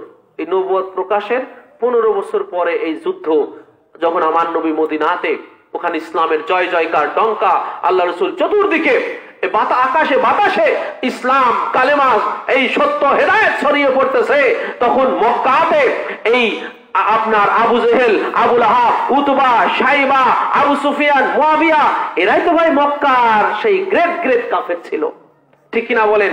পুরো মক্কাটাকে এরা কবজা করে রেখেছিল, দখল করে রেখেছিল। এই কাফেরেরা ঈমান আনে নাই, আমার নবীর উপরে ঈমান আনে নাই, বরং ঈমান তো আনেই নাই, তারা কি করলো? আমার নবীর বিরুদ্ধে যুদ্ধ সংগঠিত করলো। এরা ষড়যন্ত্র করে আপনার বিশাল হাজার হাজার সৈন্য নিয়ে এরা মক্কা থেকে রওনা হলো মদিনার উদ্দেশ্যে, আমার নবীর উপরে আক্রমণ করবে। কঠিন ইতিহাস। মক্কা থেকে এরা হাজারো সৈন্য নিয়ে মদিনার উদ্দেশ্যে রওনা হলো, আমার নবীর বিরুদ্ধে, নবীর উপরে আক্রমণ করবে, মুসলমানদের শেষ করে দিবে, আমার নবীকে শেষ করে দিবে। আমার নবী পাক যখন এটা জানতে পারলেন, রাসূল পাক সাল্লাল্লাহু তাআলা আলাইহি ওয়া সাল্লাম হাজার খানেক সৈন্য নিয়ে উনিও মদিনা থেকে বের হলেন, তাদেরকে প্রতিহত করার জন্য, ঠেকানোর জন্য। কিন্তু পথের মধ্যেই আপনার 700 মুনাফিক ভেঙে পড়ে, 700 মুনাফিক ভেঙে পড়ে। মাত্র 300 কয়েকজন নিয়ে রাসূল পাক সাল্লাল্লাহু আলাইহি ওয়াসাল্লাম বদর প্রান্তরে যান। সেখানে এক রক্তক্ষয়ী এক যুদ্ধ হয়, যুদ্ধ সংগঠিত হয়। তো যুদ্ধ সংগঠিত হওয়ার আগের ঘটনা এটা, এই হাদিস পাক, এই যে যেটা বললাম আপনাদের সামনে, মুসলিম শরীফ 2য় খণ্ডের 102 পৃষ্ঠা। এই যে একজন ব্যক্তি মানে জমিনের কোন জায়গায় সে মারা যাবে, কখন কোথায় মারা যাবে, এটা যে আল্লাহ তো জানেনই, আমাদের নবীও যে জানেন, এটাই হলো আজকে আমার মাউজুবা, এটাই হলো আজকে আপনাদের সামনে আমার বোঝানোর বিষয়। এই ডকুমেন্টারি দলিল ভিত্তিক যে মায়ের পেটে কি সন্তান, এটা আমার নবী জানতেন, এটার বাস্তবতা আমার নবী দেখিয়েছেন, বাস্তব হাদিস পাক বর্ণিত হয়েছে। এরপরে জমিনে কোন জায়গাতে কে মৃত্যুবরণ করবে, অর্থাৎ আমার নবী প্রত্যেকের মৃত্যুর খবর জানতেন। সুবহানাল্লাহ। সেটার প্রমাণ ভাই এই মুসলিম শরীফের হাদিস, ক্বালা রাসূলুল্লাহ সাল্লাল্লাহু তাআলা আলাইহি ওয়া সাল্লাম, হাযা মাসরাউন ফুলানুন ওয়া ইয়াদু ইয়াদিহি আলাল আরদি হাহুনা ক্বালা ফামা মাতা আহাদুহুম আমাউদি ইয়াদি রাসূলুল্লাহ সাল্লাল্লাহু তাআলা আলাইহি ওয়া সাল্লাম। যখন রাসূল পাক সাল্লাল্লাহু তাআলা আলাইহি ওয়া সাল্লাম বদরের ওই ময়দানে গেলেন, বদর প্রান্তরে গেলেন, বদরের জমিনে গিয়ে আল্লাহ রাসূল তার হাত দিয়ে হুজুর কারীম সাল্লাল্লাহু তাআলা আলাইহি ওয়াসাল্লাম ওই যে কি করলেন, ইয়াদাউ ইয়াদিহি আলাল আরদি, আল্লাহ রাসূল জমিনের উপরে হাত রাখলেন। এই দেখেন ভাই, এই যে আল্লাহ পাক কুরআনুল কারীমের মধ্যে বললেন যে বি আইয়ি আরদুম তামুতু, বলে তোমরা জমিনের কোথায় মৃত্যুবরণ করবে সেটা আল্লাহ জানেন, সেটা কি আল্লাহ জানেন। এবারে রাসূল পাক সাল্লাল্লাহু তাআলা আলাইহি ওয়া সাল্লাম তিনি কি করলেন, হুজুর সাল্লাল্লাহু আলাইহি সাল্লাম তিনি কি করলেন, ওনার হাত দিয়ে বদরের জমিনে ওনার হাত দিয়ে এইভাবে আঁকতেছেন। কি করতেছেন? এইভাবে আঁকতেছেন, এই হাত দিয়ে এইভাবে আল্লাহ রাসূল এইভাবে আঁকতেছেন, আর একে একে বলতেছেন কি যে আলাল আরদি হাহুনা, বলে এখানে অমুক মারা যাবে, এখানে অমুকের লাশ পড়ে থাকবে। হুজুর এইভাবে জমিনে এইভাবে দাগ দিচ্ছেন, হুজুর দাগ দিয়ে বলতেছেন এখানে আবু জেহেলের লাশ পড়ে থাকবে, এখানে আবু লাহাবের লাশ পড়ে থাকবে, এখানে উতবার লাশ পড়বে, এখানে শাইবার লাশ পড়বে। এখনো যুদ্ধ সংগঠিত হয়নি, তারা এখনো জীবিত, আবু লাহাব এখনো জীবিত, আবু জেহেল এখনো জীবিত, উতবা শাইবা তারা এখনো জীবিত, যুদ্ধই বাজে নাই। হুজুর বলতেছেন এই জায়গায় আবু জেহেলের লাশ পড়ে থাকবে। তাহলে হুজুরের কাছে মৃত্যুর খবর আছে কি নাই? বলেন আছে কি নাই? হাদিস দ্বারা প্রমাণিত। ঠিক সাহাবায়ে কিরাম বলতেছেন যে ফামা মাতা আহাদুহুম, বলে তাদের যখন মারা গেল, মারা পড়লো, আর মাউদি ইয়াদ রাসূলুল্লাহ সাল্লাল্লাহু তাআলা আলাইহি ওয়া সাল্লাম। সাহাবায়ে কেরাম বলেন, যুদ্ধ শেষে যখন মুসলমানদের বিজয় হলো, আল্লাহর সাহায্যে মুসলমানদের যখন জয় হলো, সাহাবায়ে কেরাম বলেন, আমরা স্পষ্ট দেখতে পেলাম আল্লাহ রাসূল যার নাম ধরে যেখানে ডাক দিয়েছিলেন তার লাশগুলো সেই জায়গাতেই পড়ে আছে। তাহলে মৃত্যুর খবর আমার নবীর কাছে আছে কি নাই? মোল্লাই বলে নাই। কারটা মানবেন, রসুলেরটা না মোল্লারটা? সবাই কইলেন না। মোল্লার পক্ষ আছেন নাকি আপনারা? তাহলে জবাব দেন না কেন? সত্যটাকে স্বীকার করতে হবে ভাই। এবারে আসেন, এটা তো গেল দুনিয়ার, হ্যাঁ, আপনার মায়ের পেটেরটাও বললাম, এরপরে মৃত্যুটাও বললাম। আমি কিন্তু নিজে থেকে আমি একটা কথা বলেছি এবং হাদিস থেকে বলেছি, হাদিসের নাম বলেছি, কিতাবের নাম বলেছি, পৃষ্ঠার নাম্বার বলেছি এবং চ্যালেঞ্জও করেছি। তো এর চার কি করবো ভাই বলেন? আর এই হাদিসের কিতাবগুলো তো আমরা রচনা করি নাই। মিশকাত শরীফ তো আমরা মেদিনীপুরওয়ালারা লিখি না। আমরা মেদিনীপুরওয়ালা লিখলে তো ওরা মানতই না, ঠিক না বলেন? মানতই না। মুসলিম শরীফ তো আমরা লিখি নাই, বা ইমাম মুসলিম লিখেছেন আজ থেকে 1000 বছর আগে। ইমাম মুসলিম লিখেছেন এটা, হ্যাঁ। এরপর আসেন, কে কে জান্নাতি হবে জাহান্নামী হবে? আপনি জান্নাতি না জাহান্নামী বলতে পারবো? বলেন, আমি জান্নাতি না জাহান্নামী আপনি বলতে পারেন? কিন্তু নবী পারে। এই জন্য দেখেন, মূল আসলে কারণটা কি জানেন? এই মোল্লারা নবীকে তাদের নিজেদের মতো ভাবে। মূল কারণ হলো এটা। কেন তারা এগুলো মানে না জানেন? কারণ যে তারা নবীকে নিজেদের মতো ভাবে। তো যখন নিজেদের মতো ভাবে, যখন তাদের ভাবনাটা, তাদের চিন্তাটা, তাদের আকীদা, তাদের বিশ্বাস হলো যে নবী আমাদের মতোই, তো তখন দেখে আমরা তো মায়ের পেটে কি আছে আমরা জানি না, তো নবীও জানে না। বলে নবী যেহেতু আমাদের মতো, তো আমরা জানি না, তো নবীও জানে না। কার মৃত্যু কখন কোথায় হবে আমরা যেমন জানি না, নবীও জানে না। বলে কে জান্নাতি হবে কে জাহান্নামী হবে এটা তো আমরা জানি না, আমরা মোল্লারা জানি না, এদের নবীও জানে না। আসল ব্যাপারটা হলো এই, ওই আপনারা একটা গল্প পড়েছেন কিনা, আমি এই গল্পটা পড়েছিলাম আপনার ইংরেজি সাহিত্যে, ইংলিশ বইয়ে। আমি যখন হাই স্কুলে ক্লাস 7-এ পড়ি, তো সেই ক্লাস 7-এর ইংরেজি সাহিত্যের বইয়ে ইংলিশ লিটারেচার অর্থাৎ ইংরেজি সাহিত্যের বইয়ে এই গল্পটা ছিল, আমি পড়েছিলাম। সেটা হলে 7 কানায় গেছে একটা হাতি দেখার জন্য। 7 কানা, চলো হাতি দেখে আসি আমরা। 7 কানায় মিলে ছিলে গেছে। তো 7 কানায় যা আচ্ছা মতো হাতি দেখে আইছে। কানারা কি আসলে দেখতে পারে? মানে কি করতে পারে? ধরতে পারে।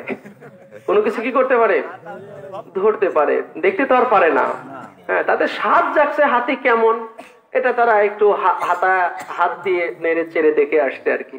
চোখ দিয়ে তো আর দেখতে পারবে না, তাই না? আসলে কি একটা হাতি। তো এবারে ওরা পরামর্শ, আচ্ছা আমার যে হাতি দেখে আসলাম, তো এবারে আসো আমরা একটু মানে মূল্যায়ন করি, আমরা একটু মুশাওয়ারা করি, আমরা কে কি রকম দেখলাম।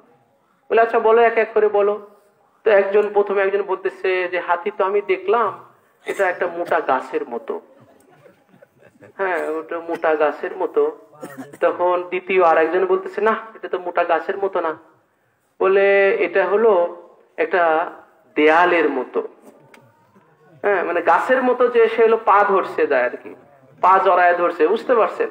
পা যখন জড়ায় ধরছে, তো এর যে আরো একটা বিশাল একটা দেহ আছে হাতির, ও তো আর সেদিকে ও যেখানে ও পা ধরছে মনে করছে তাহলে হাতি এইটাই হাতির শেষ, বুঝতে পারছেন? মানে হাতির এই পা এই পর্যন্ত, তাহলে তো ভাবছে ও এটা হাতি, তাহলে তো এটা গাছের মতো আর কি। বোঝা গেল হাতি কি গাছের মতো, তার এই শেষ। হ্যাঁ, এরপরে যে ধরেন যা ওই বডিটা ধরছে আর কি, বডি, হাতির যে বডি, পেটটা এইভাবে 2 হাত মনে করে ভাবে রাখছে। তো রাখার পর সে ভাবছে ও হাতি তাহলে এরকম, তাহলে এটা তো ওয়ালের মতো, দেয়ালের মতো আর কি, ওই পর্যন্ত শেষ। কিন্তু বডির পাশে যে আরো মোটা একখান লেজ আছে, সামনে সুর আছে, বিশাল বিশাল 2খান দাঁত আছে, এত মোটা মোটা পা আছে, এটা তো আর ওই বেটার আর ধরা ছোঁয়ার বাইরে, বুঝতে পেরেছেন? তো বলতেছে না হাতি তো গাছের মতো না, হাতি তো ওয়ালের মতো। তখন আরেকজন বলতেছে যে না, আমার তো মনে হলো যে এটা একটা মোটা কাশির মতো, অনেক মোটা দড়ি, মানে যে সুর ধরছে আর কি, যা সুর ধরছে তো মরছে, এইটাই হাতি এইরকমই, বুঝতে পেরেছেন? তখন আরেকজন বলতেছে না, তা কি করে হয়, আমি তো দেখলাম যে হাতি একটা মোটা মূলের মতো, মূলে মানে যে সামনের দাঁত ধরছে আর কি। তখন সর্বশেষ বলতেছে যে আসলে তোমরা হাতি দেখতে পারো নাই, হাতি ভালো করে তোমরা ধরতে পারো নাই, বুঝতে পারো নাই, আসলে হাতি হলো কুলের মতো, মানে কান ধরছে আর কি, বুঝতে পেরেছেন? তো এই হলো অবস্থা, বুঝতে পেরেছেন? তো রাসূল পাক সাল্লাল্লাহু তাআলা আলাইহি ওয়া সাল্লামকে এই মোল্লারা ঠিক এইভাবে মূল্যায়ন করা শিখছে, বুঝতে পেরেছেন? এই অন্ধদের মতো মূল্যায়ন করা শিখেছে। মানে অত্যন্ত দুঃখের জায়গা থেকে, হাসি তামাশা না, অত্যন্ত দুঃখের জায়গা থেকে আসলে এই শিক্ষণীয় এই গল্পটা আপনাদের কাছে বললাম, কারণ আমার ছাত্র জীবনে পড়ছিলাম তো, সেই আলোকে বললাম আপনাদের কাছে। তো ভাই, এজন্য রাসূল পাক সাল্লাল্লাহু তাআলা আলাইহি ওয়াসাল্লামকে যারা এরকম নিজেদের মতো ভাববে, তাদের মূল্যায়নটা এরকমই হবে। দিব্য চক্ষু খুলতে হবে, দিব্য চক্ষু খুলতে হবে। এবং নবীর আহলে বাইত, আমরা এই সত্যটাকে, শুধু এগুলো যে সত্য, এগুলো যে সত্য, এগুলো হেদায়েত, এগুলো নূর, এগুলো আমরা ডকুমেন্টারি কিতাবাদিতে এগুলো আছে, আমরা স্টাডি করি, সেগুলো আপনাদের সামনে তুলে ধরি ভাই। এমনি আমাদের গলায় এত জোর হয় না। এবার আসেন, জান্নাত এবং জাহান্নামী কিয়ামত পর্যন্ত কারা কারা জান্নাতে যাবে, কারা কারা জাহান্নামী হবে, সেটাও আমার নবী জানতেন, ঠিক কিনা বলেন? এই যে কে জান্নাতি হবে, কে জাহান্নামী হবে, এটা হলো তাকদীর, এটা হলো তাকদীর। যেমন আপনার তাকদীর আমি জানি না, আপনিও আমার তাকদীর জানেন না, কিন্তু আমার আপনার নবী বলে আমার নবীও যিনি, আপনার নবীও তিনি, ওই নবী আমার তাকদীরও জানেন, আপনার তাকদীরটাও জানেন। আমি জান্নাতি না জাহান্নামী, আমার তাকদীর আমার নবী জানেন। আপনি জাহান্নামী না জান্নাতি, আপনার তাকদীর আপনার নবী জানেন। কি এই যে আসেন, এই হাদিস পাক বুখারী শরীফের হাদিস। বুখারী শরীফ থেকে শাইখ ওয়ালিউদ্দিন তিনার মিশকাতুল মাসাবির বাবু বাদিল খলক এর 506 পৃষ্ঠার মধ্যে উল্লেখ করেছেন। বুখারী শরীফ থেকে, আবার মিশকাত শরীফের মধ্যেও এই হাদিস পাকখানা সংকলিত হয়েছে, আনা হয়েছে। এই হাদিসের রাবী হচ্ছেন হযরত ওমর রাদিয়াল্লাহু তাআলা আনহু। হযরত ওমর রাদিয়াল্লাহু তাআলা আনহু বলেন যে কামা ফিনা রাসূলুল্লাহি সাল্লাল্লাহু তাআলা আলাইহি ওয়া সাল্লাম মাকামান, আল্লাহ রাসূল একদিন আমাদের সামনে মেম্বারে দাঁড়ালেন খুতবা দেওয়ার জন্য। ফাখবারানা, অথবা আমাদের সংবাদ জানালেন, আমবাদুল খলকি, সৃষ্টির শুরু লগ্ন থেকে, সৃষ্টির শুরু লগ্ন থেকে কি হয়েছে, সৃষ্টির শুরু লগ্ন থেকে কি হয়েছে সব ঘটনাগুলো আল্লাহ নবী আমাদের সংবাদ জানালেন। এইভাবে জানাতে জানাতে হাত্তা দাখালা আহলুল জান্নাতি মানাসিলাহুম ওয়া আহলুন নারি মানাসিলাহুম। আল্লাহ রাসূল যখন সৃষ্টির শুরু লগ্ন থেকে বাদউল খলক, বাদউল খলক মানে সৃষ্টির শুরু লগ্ন থেকে কি হয়েছিল, কি কি ঘটনা হয়েছিল, আল্লাহ রাসূল এরকম অসংখ্য হাজার হাজার ঘটনা, হাজার হাজার সংবাদ আমাদেরকে জানাইতে লাগলেন আমাদের সামনে দাঁড়িয়ে। হাত্তা দাখালা আহলুল জান্নাতি মানাজিলাহুম, অতঃপর জান্নাতীরা যে তাদের জান্নাতে তাদের জায়গা কোথায় হবে, জান্নাতে কে জান্নাতি হবে, তার জায়গা কোথায় হবে, আল্লাহ রাসূল সেটাও জানালেন। ওয়া আহলুন নার, এবং জাহান্নামবাসীদের জায়গাটা কোথায় হবে সেটাও আল্লাহ রাসূল জানাইতে থাকলেন। হাফিজা যালিকা মান হাফিজাহু ওয়া নাসিয়াহু মান নাসিয়া, যারা যারা মুখস্থ করার তারা তারা মুখস্থ করে রাখলেন, আর যারা যারা ভুলে যাওয়ার তারা তারা ভুলে গেলেন। হয়তো ওমর রাদিয়াল্লাহু তাআলা এত এত কথা আল্লাহ রাসূল এত সংবাদ দিলেন, সেই সৃষ্টির শুরুলগ্ন থেকে একদম জান্নাত জাহান্নাম পর্যন্ত। কোনো কিছু বাদ আছে বলেন? জান্নাত জাহান্নাম পর্যন্ত আল্লাহ রাসূল সব খবর আমাদের জানালেন। এর মধ্যে যারা যারা যতটুকু তাদের সম্ভব তারা ততটুকু এগুলো মুখস্থ রেখেছে, আয়ত্তে রেখেছে, আর যাদের সম্ভব হয় নাই তারা ভুলে গেছে। যেমন ধরেন আমি যে আপনাদের কাছে ধরেন 1 ঘন্টা 2 ঘন্টা আলোচনা রাখতেছি, সব কথা কি আপনারা মনে রাখতে পারবেন? দেখা যাবে যে আবার কিছু কিছু আপনাদের মনে থাকবে যে মৌলানা সাহেব কাল এই কথাটা বলেছিল, ঠিক কিনা বলেন? যে রাসূল পাক সাল্লাল্লাহু আলাইহি সাল্লাম তিনি যে মায়ের পেটে কি সন্তান আছে সেটা বলতে পারেন, এটা হাদিস পাকে আছে, এটা বলে গেছেন মৌলানা সাহেব। এরপরে কে জমিনে কে কোথায় মারা যাবে এটাও আল্লাহ রাসূল হাদিস পাকের মধ্যে সহিহ হাদিসের মধ্যে এটা আছে, এটা মৌলানা সাহেব বলে গেছেন। এরকম হয়তো মেন কয়েকটা কথা আপনারা ধরে রাখতে পারবেন, কিন্তু আরো কত আনুষঙ্গিক প্রাসঙ্গিক আরো কত কথা, সব কথাকে আপনাদের মনে রাখা সম্ভব না, কারোই সম্ভব না। তো হযরত ওমর রাদিয়াল্লাহু তাআলা উনিও এটাই বলতেছেন যে আল্লাহ রাসূল যে এত খবর দিলেন আমাদেরকে, এত গায়েবের খবর দিলেন, এত অদৃশ্যের খবর দিলেন, অতীত থেকে শুরু করে বর্তমান ভবিষ্যৎ জান্নাত জাহান্নাম পর্যন্ত আল্লাহ রাসূল আমাদের কাছে যে এত খবর জানালেন, বলে এর কিছু কিছু আমরা মুখস্থ রাখলাম, আয়ত্তে রাখলাম, আবার এর অনেক কিছু আমরা ভুলে গেলাম, মনে রাখতে পারলাম না, ভুলে গেলাম এগুলো। এই যে দেখেন রাসূল পাক সাল্লাল্লাহু আলাইহি ওয়াসাল্লাম বলে জান্নাতি জাহান্নামী আমার নবী জানতেন। এটা আমার নবী তো জানবেনই ভাই, আমার নবীর তো এটা জানারই কথা, কারণ এই ভাগ্য এটা রাসূল পাক সাল্লাল্লাহু আলাইহি ওয়াসাল্লাম জানবেন, এটা তো মানে মামুলি ব্যাপার, এটা তো মামুলি ব্যাপার ভাই। আপনি সূরা কাহফের 80 নম্বর এবং 81 নম্বর আয়াত বের করেন, 80 এবং 81 নম্বর আয়াতে পাকখানা বের করে দেখেন। সেখানে সেই মূসা আলাইহিস সালামের জামানার আল্লাহর একজন ওলি খিজির আলাইহিস সালামের কথা এসেছে, যে তিনি সেই খিজির আলাইহিস সালাম তিনি মানুষের ভাগ্য জানতেন। একজন ওলি খিজির, মূসা নবীর জামানার একজন ওলি, তিনি শুধু মূসা নবীর জামানার ওলি না, আমাদের নবীর জামানারও ওলি তিনি। কেন? খিজির আলাইহিস সালাম উনি এখনো হায়াতে বাঁচা আছেন, কিয়ামত পর্যন্ত উনার কোনো মৃত্যু নাই, জেনে রাখবেন।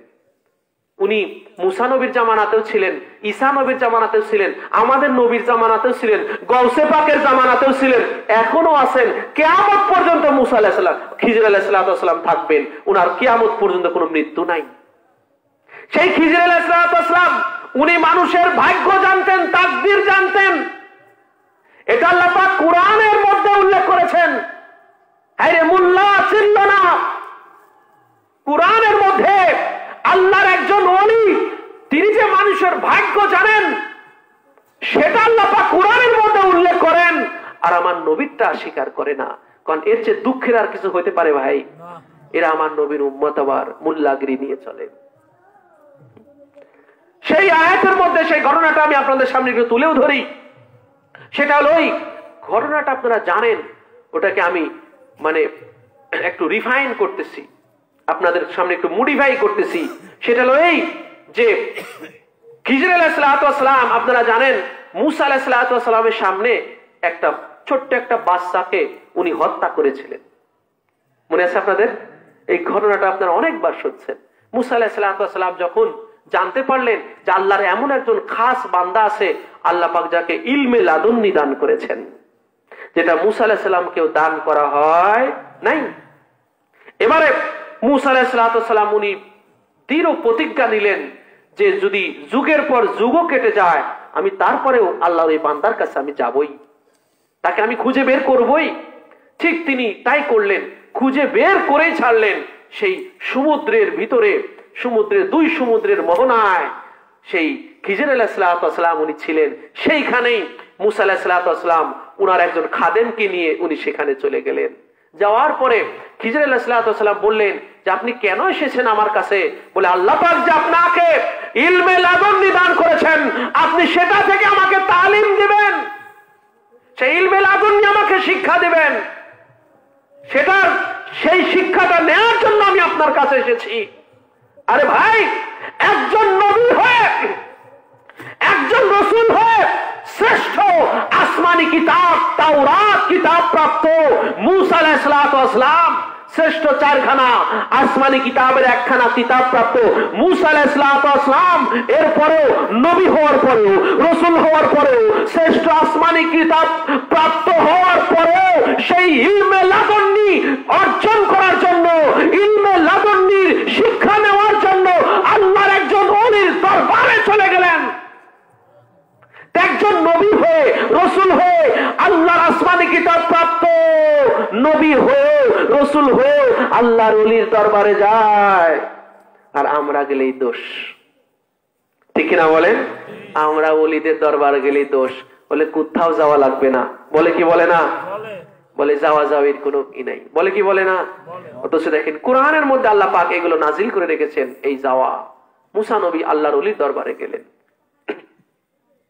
তো খিজর আলাইহিস সালাম বলেছিলেন যে আপনি তো আমার সাথে থাকতে পারবেন না, আপনার ধৈর্য কুলাবে না, বলে আমাকে সুযোগ দেন। বলে সুযোগ যখন চাইলো, একজন নবী রাসূল আসছে আশাই করে, সুযোগ না দিতে তাকে ফিরানো যায় না, তাকে সুযোগ দিলেন। সুযোগ দিতে দিতে যখন আপনারা জানেন যে এতিমদের নখ ফুটো করে দিলেন, একটা দেয়াল ভেঙে পড়ে যাচ্ছিল ওটা আবার সোজা করে দিলেন, আবার একটা পথে চলতে চলতে একটা ছোট্ট একটা বাচ্চাকে ধরে ওটাকে একদম কতল করে দিলেন, মেরে দিলেন, তাকে মেরে ফেলালেন। উনি বলতেছেন যে আপনি বিনা কারণে, হ্যাঁ, হত্যার কারণ ছাড়াই আপনি একটা শিশুকে আপনি মেরে দিলেন, এটা তো খুব জঘন্য কাজ। মুসা আলাইহিস সালাম বললেন এটা তো খুব একটা জঘন্য কাজ করলেন আপনি, যে একটা মাসুম বাচ্চা, তাকে হত্যা করার কোনো কারণই নাই, আপনি তাকে মেরে দিলেন। তখন উনি আবারও বললেন যে আমি আগেই বলেছিলাম যে আপনি আমার সাথে ধৈর্য ধরে থাকতে পারবেন না। তখন সেই রাজ উনি বর্ণনা করেছিলেন যে কেন নৌকাটা ফুটো করেছেন, কেন ওয়ালটা তুলে দিয়েছেন, কেন বাচ্চাটাকে মেরে দিয়েছেন, সেটা আবার দেখেন সূরা কাহাফের ৮০ এবং ৮১ নম্বর আয়াতে এসেছে। আমি সূরা এবং আয়াত সংখ্যা বলে দিলাম, আপনারা বের করে দেখলেন যে হযরত খিজির আলাইহিস সালাম বললেন যে এই ছেলেটা, আমি আশঙ্কা করেছি, আমি এই ভয় করেছি যে এই ছেলেটার পিতা মাতা হলো মুমিন। আয়াতের অনুবাদ করতেছে আপনাদেরকে, যদি এরকম হুবহু না থাকে তাহলে আমাকে ধরেন। মুসা আলাইহিস সালাম বললেন যে আমি এই ভয় করতেছি, আমি এই আশঙ্কা করতেছি যে এই বাচ্চাটার পিতামাতা হলো মুমিন, সে বড় হওয়ার পরে তার পিতামাতার উপরে সে জবরদস্তি করবে, জুলুম করবে, অত্যাচার করবে এবং তাদেরকে কুফুরির দিকে ঠেলে নিয়ে যাবে, কারণ এ বড় হয়ে কাফের হবে। আচ্ছা বলেন তো, একটা বাচ্চা মুমিনের ঘরে, ধরেন আপনি আপনার বিবি দুইজনই মুমিন, মানে মুসলমান মুমিন, এখন আপনার যদি একটা বাচ্চা থাকে তাহলে 100 জন ব্যক্তি তো ভাববে যে এ বড় হয়ে মুমিনই হবে। ঠিক না বলেন? বড় হয়ে মুমিনই হবে, যেহেতু মুমিনের ঘরে আছে, পিতা মাতা মুমিন, এই বাচ্চাটা তো মুমিনই হবে, কাফের তো হবে না। বলেন এটা কি কেউ ধারণা করবে যে এই বাচ্চাটা বড় হয়ে কাফের হবে? এটা কি কেউ ভাববে? এই চিন্তা মাথায় আসবে কারো? বলেন কখনোই আসবে না। কিন্তু হযরত খিজির আলাইহিস সালাম, ভাই আবারও বলছি, আপনি সূরা কাহাফের ৮০ নম্বর আয়াত বের করেন। খিজির আলাইহিস সালাম বললেন যে এই ছেলেটা হবে কাফের, কাফের হয়ে সে তার পিতা মাতার উপরে জবরদস্তি করবে, জুলুম করবে, পিতা মাতার সাথে বিদ্রোহ করবে এবং পিতা মাতাকে কুফুরির দিকে ঠেলে দেবে। মানে সে কাফের হবে, পিতা মাতাকে কাফের বানানোর চেষ্টা করবে, কাফের বানানোর জন্য পিতা মাতার উপরে জবরদস্তি করবে, জোর জুলুম করবে। এই জন্য একে আমি মেরে দিলাম। কি করলাম? একে আমি মেরে দিলাম। বলে পিতা মাতা এর জুলুম থেকে, জবরদস্তি থেকে মুক্তি পেয়ে গেল। এবং উনি ৮১ নম্বর আয়াতে বললেন, খিজির আলাইহিস সালাম ৮১ নম্বর আয়াতে বললেন যে আমি ইচ্ছা করি, আমি চাই যে আল্লাহ পাক যেন এই পিতা মাতার ঔরসে এর চেয়ে উত্তম সন্তান দান করে। বলুন সুবহানাল্লাহ। এর চেয়ে উত্তম সন্তান যেন আল্লাহ পাক দান করে। কে? মানে এর চেয়ে উত্তম কি? বলে এটা তো কাফের, এটা তো কি কাফের। বলে আমি যাকে মেরে দিলাম এটা তো কাফের। বলে আল্লাহ পাক যেন ওই মুমিন পিতা মাতার ঔরসে গর্বে যেন মুমিন সন্তান দান করে। এই দোয়াটা করে দিলেন খিজির আলাইহিস সালাম। তো ভাই খিজির আলাইহিস সালাম উনি একজন নবী হয়ে যদি মানুষের একটা বাচ্চার ভাগ্য উনি জাহের করলেন, উনি জানতে পারলেন, বুঝতে পারলেন, আর জেনে বুঝে বাচ্চাটাকে হত্যা করলেন, কতল করলেন, আমার নবী পারে কি পারে না? বলেন আর কম না বেশি? বলে খিজির আলাইহিস সালাম যদি পারে, আমার নবীর আওলাদ পাক পারে কি পারে না? নবীর বংশধর পারে কি পারে না? ভাই এর জন্য কি আবার আলাদা করে দলিল দেওয়া লাগবে? বলেন এতটুকু বুঝ যদি আমরা বুঝে নিতে না পারি, কেন যে খিজির আলাইহিস সালাম, আমি আগেও বললাম যে খিজির, হযরত খিজির আলাইহিস সালাম তিনি মুসা নবীর জামানাতেও ছিলেন, ঈসা নবীর জামানাতেও ছিলেন, আমাদের নবীর জামানাতেও ছিলেন, গৌসে পাকের জামানাতেও ছিলেন। বলে গৌসে পাকের জামানাতে খিজির আলাইহিস সালাম যখন শাহেনশাহ বাগদাদ পাকের দরবারে আসতেন, উনার সামনে আসতেন, উনার সামনে সম্মানের সহিত মস্তক অবনত করে করজোড়ে দাঁড়িয়ে থাকতেন। বলুন সুবহানাল্লাহ। করজোড়ে দাঁড়িয়ে থাকতেন সম্মানের সহিত। কেন? খিজির আলাইহিস সালাম শাহেনশাহ বাগদাদ পাকের শান, মান, মর্যাদা, শ্রেষ্ঠত্ব উনি জানতেন, উনি বুঝতেন যে ইনি আমার নবী পাকের, ইনি আখরি নবী, শ্রেষ্ঠ নবীর, তামাম নবীদের নবী, সেই নবীর ইনি আওলাদ, হাসানি হুসাইনি বংশ, ইনি তামাম ওলিদের সরদার। এটা খিজির আলাইহিস সালাম জানতেন। ইনি তামাম ওলিদের সরদার, সমস্ত ওলিদের গর্দানে ঘাড়ে ইনার কদম মোবারক।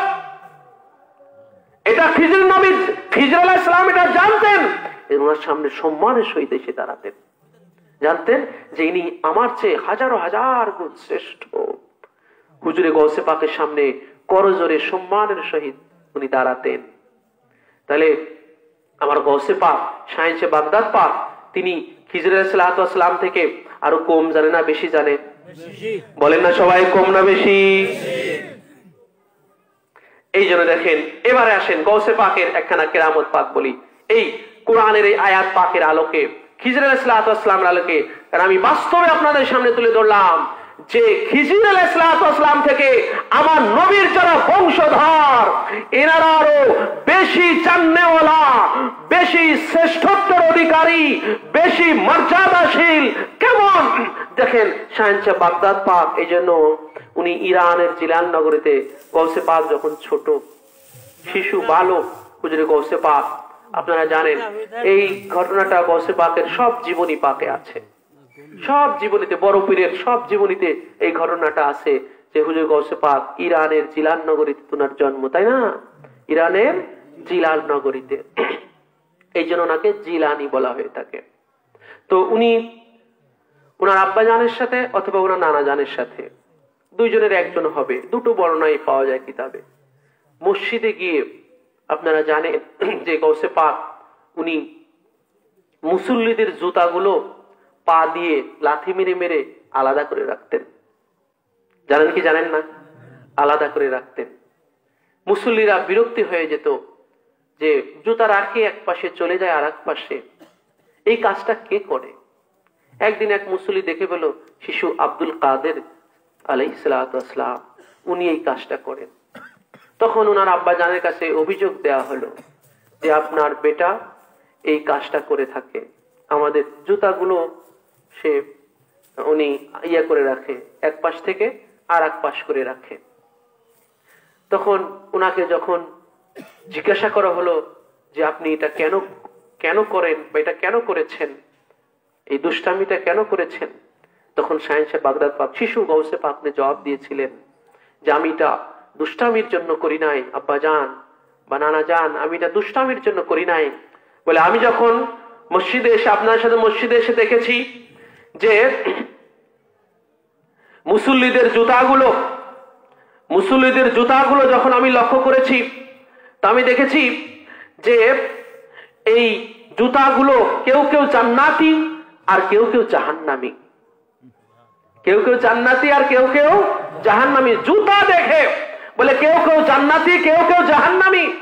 বলে আমি আরো লক্ষ্য করলাম যে জুতাগুলো যখন সব মিক্সড করে এক জায়গায় পাশাপাশি গাদাগাদি করে রাখা, আমি আরো দেখতে পেলাম যে জান্নাতীদের জুতার সাথে জাহান্নামীদের জুতাগুলো লেগে আছে। আব্বা জান, এই দৃশ্যটা আমার কাছে একদমই ভালো নাই। নাই যে জান্নাতীদের জুতার সাথে জাহান্নামীদের জুতা থাকতে পারে না। এই জন্য আমি জান্নাতীদের জুতা থেকে জাহান্নামীদের জুতাগুলো আমি লাঠি মেরে মেরে দূরে সরিয়ে রেখেছি। তখন দুই ভাগ হয়ে গেছে, জান্নাতীদের জুতা আর জাহান্নামীদের জুতা দুই ভাগ হয়ে গেছে। তো এই যে দেখেন গৌসে পাকের এই যে দূরদৃষ্টির এই যে কেরামত পাক, এই অলৌকিকতা, যিনি জুতা দেখে বলে দিচ্ছেন যে এটা জান্নাতি আর এটা হলো জাহান্নামী। তাহলে এটা গ্রহণযোগ্য, এটা বাস্তব কিনা বলেন? কেননা খিজর আলাইহিস সালাম যদি এটা পারে, আমার গৌসে পাক পারে কি পারে না? আরো কম পারে না বেশি পারে? কারণ গৌসে পাকের পাওয়ার আরো কম না বেশি? বলে খিজর আলাইহিস সালাম বলে তিনি যেই ক্ষমতা রাখেন আমার গৌসে পাক সেই ক্ষমতা রাখেন। কি সেটা? বলে খিজির আলাইহিস সালাম তিনি যত বড়ই ওলি হন না কেন, তিনি ইলমে লাদুন্নি পান না কেন, কিন্তু চোরকে কুতুব বানানোর ক্ষমতা, ওলি বানানোর ক্ষমতা খিজির আলাইহিস সালাম রাখেন না। তিনি নিজে ওলি হতে পারেন কিন্তু কুতুব বানানোর ক্ষমতা খিজির আলাইহিস সালামও রাখেন না। কিন্তু আমার গৌসে পাক শানশে বাগদাদ পাক বলে কুতুব বানানোর জন্য উনি একটা চোরই যথেষ্ট, একটা চোরকেও তিনি কুতুব বানায় দিতে পারেন। পারে কি পারে না? বানাইছে কিনা বলেন? এটা আপনারা জানেন তো নাকি? এটা তো বলার দরকার নাই যে গৌসে পাকের হুজরাতে এক চোর চুরি করতে আইছিল, আমার গৌসে পাক শেষ পর্যন্ত তাকে কুতুব বানিয়ে শাম দেশে পাঠিয়ে দিচ্ছেন। ঠিক কিনা বলেন? এটা আমার মওলা পাক দেওয়ান পাকের মধ্যে ইরশাদ করেছেন, বানায়া গৌসে নে চোরোं को कुतुबे किबरिया झटपट क्या रहा सन को राहे हक का उसने रहनुमा झटपट। মওলা পাক দেওয়ান পাকের মধ্যে একটা কাসিদা লিখেছেন, সেই কাসিদার এটা প্রথম লাইন আমার মওলা পাকের সাথে, বানায়া গৌসে নে চোরোं को कुतुबे किबरिया झटपट। ঝটপট শব্দটার সাথে আপনারাও পরিচিত আছেন। ঝটপট মানে তাড়াতাড়ি, একদম মুহূর্তের ভিতরে গৌসে পাক চোরকে কুতুব, বড় ধরনের কুতুব বানায় দিলেন। চোরের কোনো সাধনা করা লাগে নাই, কোনো তপস্যা করা লাগে নাই। ঠিক কিনা কন? এই জন্য কোন এক কবি বলেছেন, আরে চোরা ছিল চুরি করতে দিলা কুতুব বানাইয়া,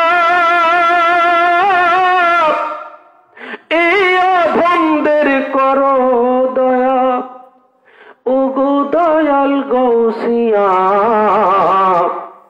আরে দয়া করে দাও গো মোদের দয়াল, দয়া করে দাও গো মোদের তোমার সেই নজর খানি,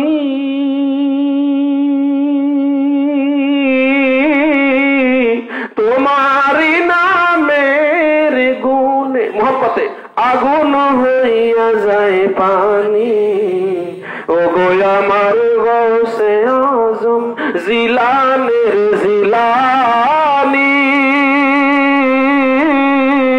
তোমারি নামের গুণে আগুন হইয়া যায় পানি, আগুন হইয়া যায় পানি।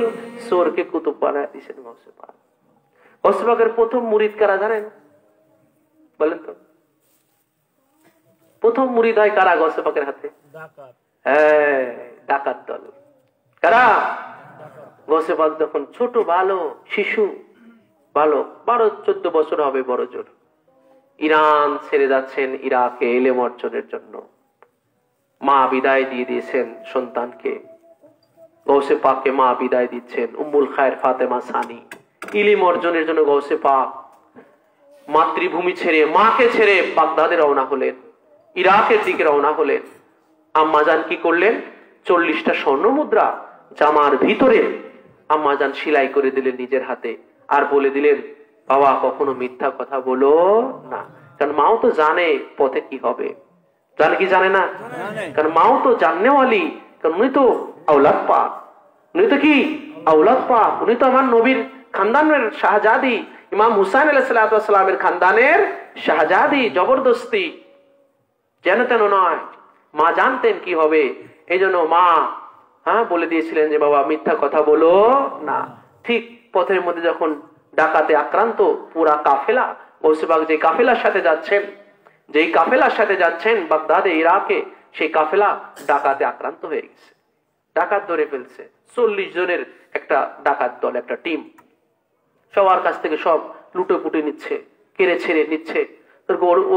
ওর মাঝে গৌসে পাক ছোট্ট বালক শিশু এক ডাকাত মানে এমনি জিজ্ঞাসা করছে, মানে জিজ্ঞাসা করা দরকার, এই বালক তোমার কাছে আবার কিছু আছে নাকি? ভাবছে তো নাই বলে তারপরেও একটু জিজ্ঞাসা করি আর কি, বাচ্চা মানুষের কাছে আর কি থাকবে, তারপরে একটু কেমন মুখ ফসকে গেছে, জিজ্ঞাসা এই তোমার কাছে কি আছে? বলে আমার কাছে 40টা স্বর্ণ মুদ্রা আছে। অবাক হয়েছে, কি তাই হয় নাকি? তোমার মতো বালকের কাছে এতগুলো স্বর্ণ মুদ্রা? স্বর্ণ মুদ্রা মানে সোনা দিয়ে বানানো। স্বর্ণ মুদ্রা মানে কি? সোনা দিয়ে বানানো, মোহর, স্বর্ণ মোহর। তো বলে না এটা কি করে হয় তোমার মতো বালকের কাছে? বলে হ্যাঁ আছে, এই যে দেখেন, এই যে জামার ভিতরে। একদম উনি বের করে দিলেন। বলে আসলে তাই একদম 40টা স্বর্ণ মুদ্রা আসনের ভিতর থেকে বের হয়ে আসলো। বলে এটা কি করে হতে পারে?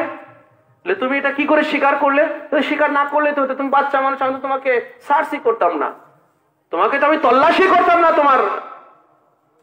বলে আমার আম্মা জান বিদায়কালে আমাকে মিথ্যা বলতে নিষেধ করে দিয়েছেন, এটা আমি সত্যটা বলে দিলাম। অবাক ডাকাত সর্দারের কাছে নিয়ে গেছে যে সর্দার এই দেখেন কি কাণ্ড, এতটুকু বালকের কাছে 40টা স্বর্ণ মুদ্রা, অকপটে আমার কাছে স্বীকার করেছে। তার মা নাকি তাকে মিথ্যা বলতে নিষেধ করছে, যার কারণে আমার কাছে সে মিথ্যা বলে নাই। ডাকাত সর্দারের মাথাও ঘুরে গেছে, এ কি করে হতে পারে? সারা জীবন চুরি ডাকাতি করতেছি, এমন তো কোথাও পাইনি যে এতগুলো স্বর্ণ মুদ্রা থাকার পরে কেউ স্বীকার করছে। এতদিন এত বছর ধরে আমরা চুরি ডাকাতি করতেছি, আজ পর্যন্ত এমন তো কাউকে পেলাম না যে স্বীকার করলো আমার কাছে এতটা আছে। বরং আরো সবাই না করে, না কিছুই নাই, তাই তো নাকি? লুকায় এই সেই করে, বাস সম্পদটা বাঁচানোর জন্য আমরা কতই কি করি, ডাকাতে আক্রান্ত হই। আর অকপটে স্বীকার করে দিল কি করে? বলে মায়ের কথা ভেবে, মায়ের কথা ভেবে।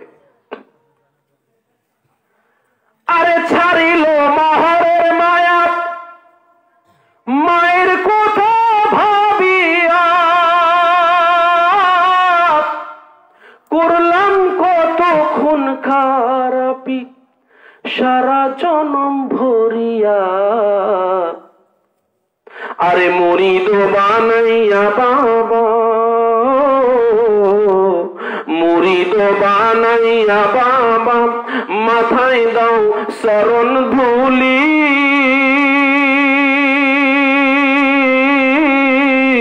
তোমারি নামের গুণে আগুন হইয়া যায় পানি। ও গো আমার গৌসে আজম, ও দয়াল, ও গো আমার কুতুবে আলম জিলানের জিলানি। তোমারি নামের গুণে আগুন হইয়া যায় পানি, আগুন হইয়া যায় পানি। হয় কি হয় না? একটা সত্যি পুরো ডাকাত দল গৌসে পাকের, তখন ছোট্ট বালক আমার গৌসে পাক ওনার হাতে বায়াত হয়ে গেলেন। প্রথম বায়াত আমার গৌসে পাক এই মুরিদ, ডাকাত দল মুরিদ। এবং তারা পরবর্তীতে প্রত্যেকে সেই ডাকাত দলের সর্দার সহ তার টিম সহ যারা এতদিন চুরি ডাকাতি করেছে, মানুষের হক মেরেছে, মানুষের হক মেরে খেয়েছে, হারাম উপার্জন করেছে, ফাসিকি করেছে, যারা কবিরা গুনাহ করেছে, আজকে তারা কয়েকটা সত্য কথার কারণে জাত পাকের জবানের একটা সত্য কথায় পুরা টিম বায়াত হয়ে চুরি ডাকাতি ছেড়ে দিয়ে তারা প্রত্যেকে আল্লাহর এক একজন ওলিতে পরিণত হয়ে গেছে, এক একজন ওলি হয়ে গেছে। ভাই গৌসে পাকের এক একজন ওলি হয়ে গেছে। তো গৌসে পাক পারে কি পারে না? যেটা বলতেছিলাম যে খিজির আলাইহিস সালাম ভাই উনি যদি একটা বাচ্চার ভাগ্য দেখতে পারে বুঝতে পারে তো আমার গৌসে পাক পারে কি পারে না? বলেন পারে কি পারে না? তো এখানে দুটো দলিল, দুইখানা দলিল আমার গৌসে পাক ওই যে মসজিদে গিয়ে যে জুতা দেখে বলে দিলেন এটা জান্নাতের জুতা, এটা জাহান্নামের জুতা, ভাই মোল্লারা এটা বিশ্বাস করে না। আছে কি নাই বলেন? মেদিনীপুর ওই যে পাইছে ওরা কিসসা কাহিনী বড় পীরের গাইতেছে, কয় কি কয় না? কিন্তু ভাই কেরামত খানা গৌসে পাকের কেরামত আমি কোরআন এবং হাদিস দিয়ে আপনাদের দলিল দিয়ে গেলাম। কোরআন হলো খিজির আলাইহিস সালাম যদি উনি এক বাচ্চার ভাগ্য যদি বলতে পারে আমার গৌসে পাকও পারে, পারে কিনা বলেন? পারে। আর রাসূল পাক সাল্লাল্লাহু আলাইহি সাল্লাম তিনি যেমন জান্নাতি জাহান্নামীদের চেনেন জানেন, আমার গৌসে পাকও চিনে জানেন, ঠিক কিনা কোন? কারণ আমার গৌসে পাক আমার নবীরই আওলাদ, নবীরই আওলাদ। আমার বৈশিষ্ট্য যদি ভাই আমার বংশের মধ্যে থাকে, আপনার বৈশিষ্ট্য গুণাগুণ যদি আপনার বংশে থাকে, আমার নবীর বৈশিষ্ট্য নবীর গুণাগুণ নবীর বংশে থাকতে পারে না? সবাই কইলেন না? পারে কি পারে না?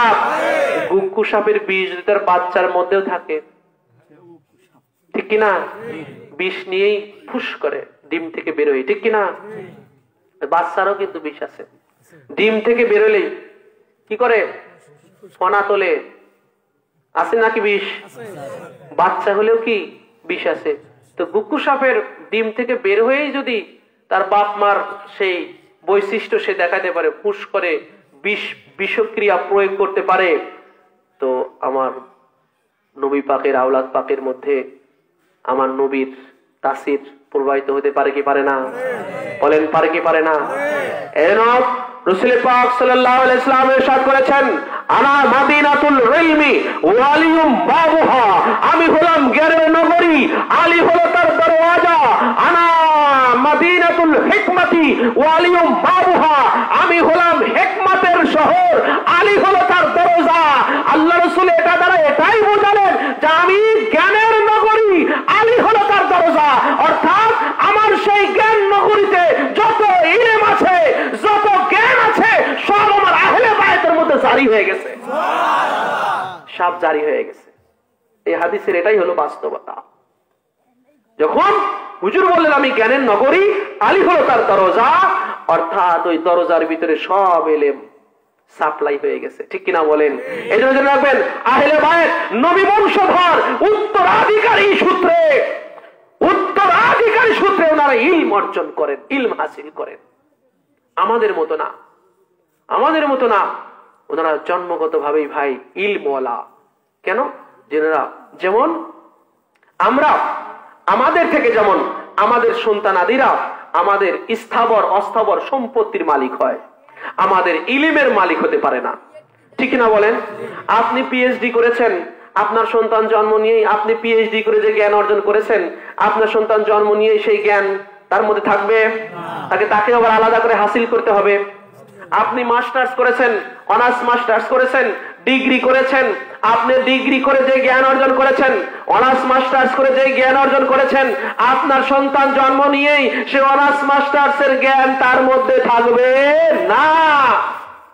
কিন্তু আপনি যে জমি জমা রেখে গেছেন, বাড়ি ঘর রেখে গেছেন, ব্যাংক ব্যালেন্স রেখে গেছেন, জন্মগ্রহণ করার পরেই সে এগুলোর উত্তরাধিকার হবে, ঠিক না বে ঠিক? এইবারে বুঝলেন? এই জন্য নবী পাক সাল্লাল্লাহু আলাইহি ওয়াসাল্লাম উনি যে জ্ঞানের নগরী ছিলেন ভাই, সেই জ্ঞান আহলে বায়াতের মধ্যে উনি মালিকত্ব করে দিয়েছেন। হুজুর সাল্লাল্লাহু আলাইহি ওয়াসাল্লাম ইরশাদ করেছেন যে আল্লাহ পাক সমস্ত ইলমকে, সমস্ত ইলমকে, সব জ্ঞানকে আল্লাহ পাক 10 ভাগে ভাগ করে তার পুরো 9 ভাগ, 10 ভাগের পুরো 9 ভাগ আল্লাহ পাক আলীকে দান করে দিয়েছেন। বাকি 1 ভাগ মানুষ, অন্য সব জিন, ইনসান, ফেরেশতা, নবী, রাসূল সবাইকে বাকি 1 ভাগ দেওয়া হয়েছে। সেই 1 ভাগের ভিতরে হযরত আলীর ভাগ আছে। সুবহানাল্লাহ। ভাই শাহেনশাহ বাগদাদ যে গৌসে পাক, উনি উত্তরাধিকারী সূত্রে উনি আওলাদ আলী, সেই জ্ঞান নিয়ে দুনিয়াতে আসেন। আওলাদ গৌস, গৌসে সানি পাক, শাহেনশাহ মঙ্গলখোর, শাহেনশাহ পূর্ণিয়া रोशनगंज शाहपुर रोशन आलिउल कादरी आला हजरत पाक मौला पाक हुजूर केबला पीर मुर्शिद पाक पर्दा हुजूर पाक বড় হুজুর পাক কিবলা ও কাবা ছোট হুজুর পাক কিবলা ও কাবা শাহজাহান হুজুর পাক কিবলা ও কাবা ভাই ইনারা সেই উত্তরাধিকারী সূত্রে ওই জন্মগতভাবে সেই ইলম নিয়ে দুনিয়াতে আসে সুবহানাল্লাহ এটাই বুঝবার বিষয় কারণ এটা আর কোন খানদানের মধ্যে নাই কোন বংশে এটা নাই এইজন্য দেখেন আল্লাহ রাসূল কিন্তু ওই ইলম জারি হওয়ার ব্যাপারে কিন্তু অন্য কারো কথা বলে নাই শুধু আলীর কথা বলেছেন ঠিক না বলেন বলেন নাই যে আমি হলাম জ্ঞানের নগরী তার কয়েকটা দরজা আছে একটা আলী একটা আবু বকর একটা ওমর না একমাত্র only one person his holiness মাওলাই কায়নাত হযরত শের খোদা মাওলা আলী মুশকিল কুশা আলাইহিস সালাতু ওয়াস সালাম পাক বলুন ঠিক কি না এজন্য ভাই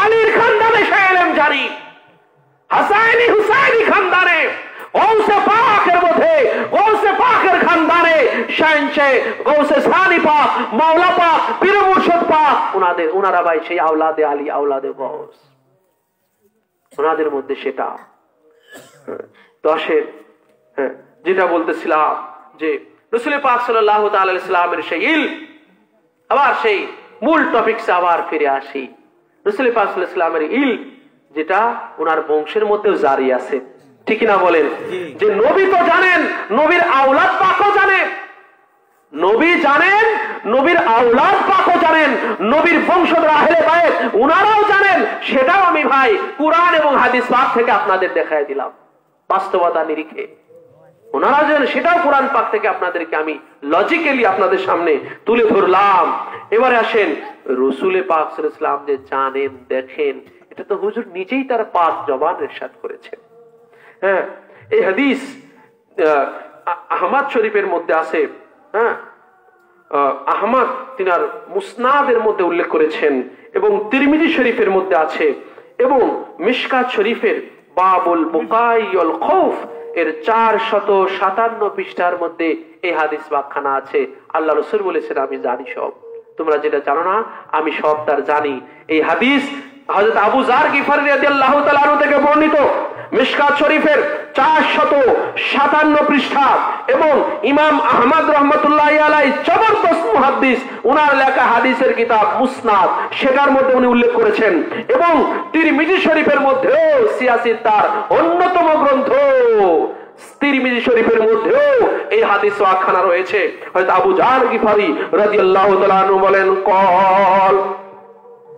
قال رسول الله صلى الله تعالى عليه وآله وسلم নিশ্চয় আল্লাহ রাসূল সাল্লাল্লাহু আলাইহি ওয়াসাল্লাম ইরশাদ করেন ইন্নী আরা মা লা তারাউনা নিশ্চয়ই আমি দেখি যা তোমরা দেখো না এর এক একটা কথার ব্যাখ্যা বিশ্লেষণ করতে গেলে এক একটা রাত কেটে যাবে এই যে একটা কথা ইন্নী আরা মা লা তারাউনা নিশ্চয় আমি দেখি যা তোমরা দেখো না ভাই আমরা কি দেখি না সেটার মানে শুরু করলে তো শেষ নাই এক কথায় আমরা কিছুই দেখি না এক কথায় যদি বলি আমরা কি কিছুই দেখি না বলেন কিছু দেখি চোখ বুঝলে শেষ দেখেন তো চোখ বুঝলে আর কিছু দেখেন 1 মিনিট চোখ বুঝে থাকবেন আমি এনে বসে আছি কি নাই তাই আর করতে পারবেন না ঠিক কি না বলেন তাহলে 30 সেকেন্ড যদি আপনি চোখ বুঝে থাকেন আর আমার মাইকটা আমার মুখটা যদি বন্ধ থাকে তাহলে আমি এখানে আসি না নাই আপনি নিশ্চিত করতে পারবেন 30 সেকেন্ডের ভিতরে আমি উঠে চলে গেলাম আপনি তো দেখলেন না কথা ঠিক কিনা বলেন চোখ ধরেন খোলাই আছে আপনার এই পর্দার উপরে কি হইতেছে দেখতেছেন না মাথার উপরে কি হইতেছে দেখতেছেন না তাহলে আমরা বলেন কিছু দেখি আমরা এক কথায় আমরা কিছুই দেখি না আল্লাহ রাসূল বলেন তোমরা যে কিছুই দেখো না আমি তার সব দেখি আমি তার সব দেখি উপরেও দেখি নিচে ডানে বামে পর্দার আড়ালে সব কিছু আমি দেখি সৃষ্টিকুলের কোনো কিছুই আমার নবীর কাছে অগোচরে নয় অলক্ষ্যে নয় দৃষ্টির বাইরে নয় হুজুর সব দেখেন হাদিসে সহিহ এবং হুজুর ইরশাদ ফরমাচ্ছেন যে আসমাউ মা লা তাসমাউন এবং আমি শ্রবণ করি, আমি শুনতে পাই যা তোমরা শুনতে পাও না। যা যা তোমাদের শ্রবণ শক্তির বাইরে, তার সব কিছু আমার শ্রবণ শক্তির নিকটে, শ্রবণ শক্তির ভিতরে আমি সবকিছু শুনতে পাই, সবকিছু আমি শ্রবণ করি। যেমন আল্লাহ রাসূল একখানা উদাহরণ পেশ করলেন। কেমন হুজুর, কেমন শোনেন? আত্তাতিস সামাউ ওয়া হাক্কুল্লাহা আনতাতি ওয়াল্লাযী নাফসি বিয়াদিহি মা ফিহা মাউদাউ আরবাউ আসাবিয়া ইল্লা ওয়া মালাকুল ওয়াদিউন জাবাহাতাহু। আল্লাহ রাসূল বলেন, আসমানের উপরে, আসমানগুলোতে যেই ফেরেশতারা বিচরণ করতেছে, যখন তারা বিচরণ করে, বিচরণ করার সময় আসমানে যেই ফেরেশতারা আল্লাহর জন্য সিজদায় লুটে পড়ে, আসমানে যখন ফেরেশতারা আল্লাহর জন্য সিজদায় লুটে পড়ে, সেই সিজদা দেওয়ার সময় যে একটা শব্দ হয়, আমি যখন জমিনে থাকি, সাত তবক আসমানে ফেরেশতারা কোন কোন আসমানে তারা সেজদারত, তারা সেজদা দিতেছে, সেজদা দেওয়ার সময় যে একটা শব্দ হয়, সেই আসমানে ফেরেশতাদের সেই সেজদা দেওয়ার শব্দটাও আমার কানে চলে আসে। হুজুর বললেন যে আমি শুনি, তোমরা শোনো না। বলে কেমন শুনি? বলে ফেরেশতারা যখন আসমানে সেজদা দেয়, সেই আওয়াজটাও আমার কানে আসে। সুবহানাল্লাহ। তাহলে ভাই পার্থক্য আছে কি নাই? মুল্লায়কায় নবী আমাদের মতোই। বলে কি বলে না? বলে আমাদের মতোই নবী আসমানের শব্দ শুনতে পারে। এবার হুজুর বলতেছেন যে ওয়াল্লাহি, আল্লাহর কসম, লাউ তা'লামুনা মা আলামু লা তাহিতুম কলিলা ওয়া লা বাকাইতুম কাসীরা। বলে আল্লাহর কসম করে বলতেছি, কেন? আমার নবী জানতেন যে কিয়ামত পর্যন্ত এমন অনেক মুল্লা বের হবে, অনেক মুফতিরা বের হবে, যারা আমার ইলম নিয়ে যারা তুচ্ছ তাচ্ছিল্য করবে। বলেন আমার নবী জানতেন কি জানতেন না? বলে এটাও আমার নবী জানতেন যে আমার ইলম নিয়ে তারা এই তুচ্ছ তাচ্ছিল্য করবে, তারা উল্টা পাল্টা ভুল ভাল বলবে। এজন্য হুজুর আল্লাহর কসম খেয়ে বলতেছেন যে ওয়াল্লাহি, আল্লাহর কসম, লাউ তা'লামুনা মা আলামু। বলে আমি যা জানি যদি তোমরা সেটা জানতা, বলে আমি যা জানি যদি তোমরা সেটা জানতা, লা তাহিকতুম কলিলাও ওয়া লা বাকাইতুম কাসীরা, তাহলে তোমরা কম কম হাসতা আর বেশি বেশি কাঁদতা।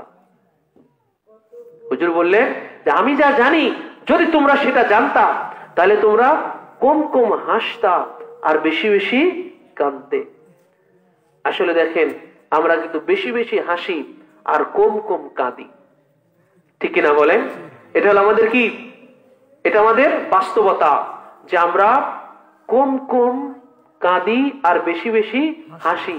আর হুজুর কি বললেন? যে আল্লাহর কসম, বলে আমি যা জানি যদি তোমরা সেটা জানতে, তাহলে তোমরা কম কম হাসতে আর বেশি বেশি কাঁদতে।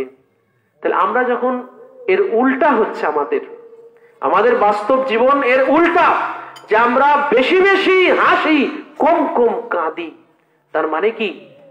ওই যে কারণ হলো ওইটাই যে নবী যা জানে আমরা তার কিছুই জানি না। হ্যাঁ, নবী যা জানে আমরা তার কিছুই জানি না। এই জন্য ভাই ওই কথাটাই আমাদের মাথায় রাখতে হবে। কথা শেষ এখানেই কথা শেষ। সেটা হলো এই যে আমি সাধারণ হই, আমি মুসল্লি হই, আমি ইমাম হই, আমি মৌলবী হই, আমি মৌলানা হই, আমি মুহাদ্দিস হই, আমি মুফাসসির হই, আমি মুফতি হই, আমার আপনার সব সময় এটা মাথায় রাখতে হবে যে নবী যা জানেন আমি তার কিছুই জানি না। এটা হাজার কথার এক কথা। আল্লাহ পাক আমাদের সহি বুঝার তৌফিক দান করুন। সবাই বলি আমিন। ওমা আলাইনা ইল্লাল বালাগ। আসসালামু আলাইকুম ওয়া রাহমাতুল্লাহি ওয়া বারাকাতুহু। আরশে কুরসি झुक गए ताजीम अहमद के लिए उठ करे ए मोमिनो तस्लीम अहमद के लिए या नबी सलाम अलैका या रसूल सलाम अलैका या हबीब सलाम अलैका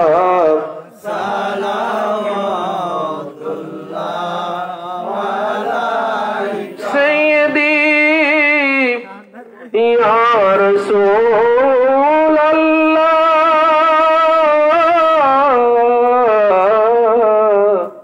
व या हबीब अल्लाह मेरे आका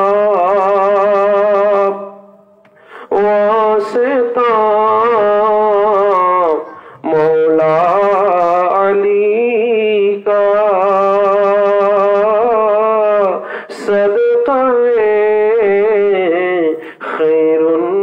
खैरुन्निसा का और इमामैन हसनैन का और शहीद करबला का गम ना हो रोज़े जैसा का या नबी सलाम अलैका या रसूल सलाम अलैका या हबीब सलाम अलैका सलावतुल्लाह अलैका सलातु वस्सलामु अलैका या रसूलुल्लाह सलातु वस्सलामु अलैका या हबीबल्लाह वला आलिका वला आलिका व अहले बैतिका या नबी अल्लाह अल्लाहुम्मा आमीन। बिस्मिल्लाहिर रहमानिर रहीम। रब्बना ज़लमना अनफुसना व इल्लम तगफिर लना व तरहमना लनकूनन्न मिनल खासिरीन। रब्बना आतिना फिद दुनिया हसनतन व फिल आखिरति हसनतन व क़िना अज़ाबन नार व क़िना अज़ाबल मौत व क़िना अज़ाबल क़ब्र व क़िना अज़ाबल हश्र व क़िना अज़ाबस सिरात। सदके में गौसे पाक सिबतैन मुस्तफा तो कबूल कीजिए ऐ रहमते खुदा। मबूद बिनियास परवरदिगार आलम रब्बुल आलमीन खुदावन कुद्दुस मौला मेहरबान अल्लाह अत्र एलाकार যুব সমাজ মওলা অত্র এলাকার প্রবীণ ব্যক্তিগণদেরকে নিয়ে বয়োজ্যেষ্ঠ ব্যক্তিগণদেরকে নিয়ে আল্লাহ এই গোবিন্দপুর এই শিকদার বাড়ি জামে মসজিদ প্রাঙ্গণে মওলা বাৎসরিক যে ওয়াজ মাহফিলের আয়োজন করেছেন অক্লান্ত ত্যাগ তিতিক্ষা স্বীকার করে আল্লাহ এই মাহফিল খানাকে আপনি কবুল ও মঞ্জুর করে নেন। আল্লাহর শুরু লগ্ন থেকে মওলা ফাতিহা শরীফ পড়া পাক দেওয়ান হযরতে জামাল মওলা যত আলোচনা করা হলো যত বয়ান করা হলো নবী ও নবীর আহলে বাইত পাকের শানে আলাইহিস সালাম কিয়াম দুরূদ যা কিছু করা হলো আমরা ভুল বেয়াদবি মাফ চাই আল্লাহ তুমি কবুল ও মঞ্জুর করে নাও। আল্লাহর সওয়াবগুলি কোটি কোটি গুণ জিয়াদা করে দাও ইয়া আল্লাহ। सर्वप्रथम रसूल पाक सल्लल्लाहु अलैहि वसल्लम रওজা আকদাসে হাদি ও নজরানা পেশ করে দাও। হুজুরে খানদানে পাক আহলে বাইত পাকে আথার প্রত্যেকের রওজা আকদাসে মাজার আকদাসে হাদি ও নজরানা পেশ করে দাও মাওলা। আয় আল্লাহ ভারতবর্ষের জমিনে বাংলাদেশের জমিনে যত আহলে বাইত রাসূল আউলিয়া ইকরাম যে যেখানে শুয়ে আছেন প্রত্যেকের মাজার আকদাসের হাদিয়া আল্লাহ তুমি পৌঁছিয়ে দাও। আয় রব্বুল আলামিন হাজিরানে মজলিস তোমার দরবারে উপস্থিত আমরা এখানে যারা হাত তুলেছি পর্দার আড়াল থেকে মা ও বোনেরা হাত তুলেছেন আল্লাহ যে যেখান থেকে হাত তুলেছেন আল্লাহ প্রত্যেকের আমাদের যাদের পীর ভাই পীর বোন আত্মীয় স্বজন পূর্বপুরুষ যে যেখানে ইন্তেকাল করেছেন আল্লাহ প্রত্যেকের আরওয়াতের সওয়াব রিসানি করে দাও।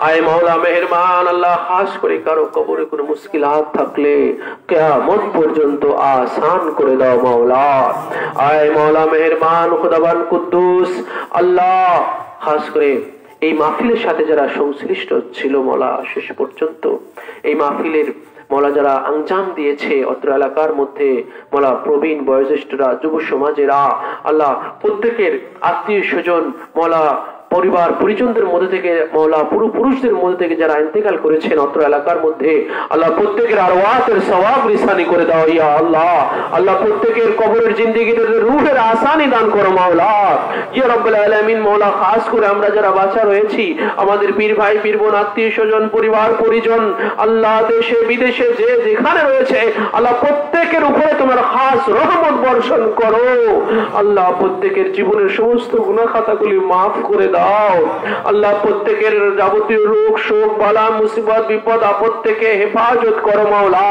আল্লাহ জিন শয়তান মানুষ শয়তানের ওয়াসওয়াসা থেকে ক্ষয়ক্ষতি থেকে আল্লাহ আমাদের জান মাল ঈমান ও ইয়াকিনকে তুমি হেফাজত করো মাওলা ইয়া আল্লাহ বর্তমান বিশ্বে চলমান এই মহামারী থেকে এই বালা মুসিবত থেকে আল্লাহ আমাদের জান মালকে হেফাজত করো মাওলা ইয়া আল্লাহ খাস করে এই অত্র এলাকার উপরে তোমার খাস রহমত বর্ষণ করো হিদায়াতের আলো ছড়িয়ে দাও আল্লাহ ইয়া রাব্বুল আলামিন মাওলা মেহেরবান আল্লাহ খাস করে সমস্ত ফিতনা ফাসাদ থেকে আমাদের ঈমান ও ইয়াকিনকে তুমি রক্ষা করো মাওলা ইয়া রাব্বুল আলামিন মাওলা আল্লাহ খাস করে আমরা যারা বিমারি আছি অসুস্থ আছি আল্লাহ আমাদের শেফায়ে আজিলা কামিলা দান করো মাওলা ইয়া রাব্বুল আলামিন মাওলা মেহেরবান আল্লাহ খাস করে ইয়া রাব্বুল আলামিন এই মাহফিলের সাথে যে যুব সমাজ মওলা যারা যুক্ত ছিল মওলা শেষ পর্যন্ত ত্যাগ স্বীকার করে শ্রম দিয়ে বুদ্ধি অর্থ দিয়ে মওলা যে যেভাবে সহযোগিতায় নিয়োজিত ছিল আল্লাহ এই যুব সমাজকে তুমি হিদায়াতের উপরে কবুল ও মঞ্জুর করে নাও মাওলা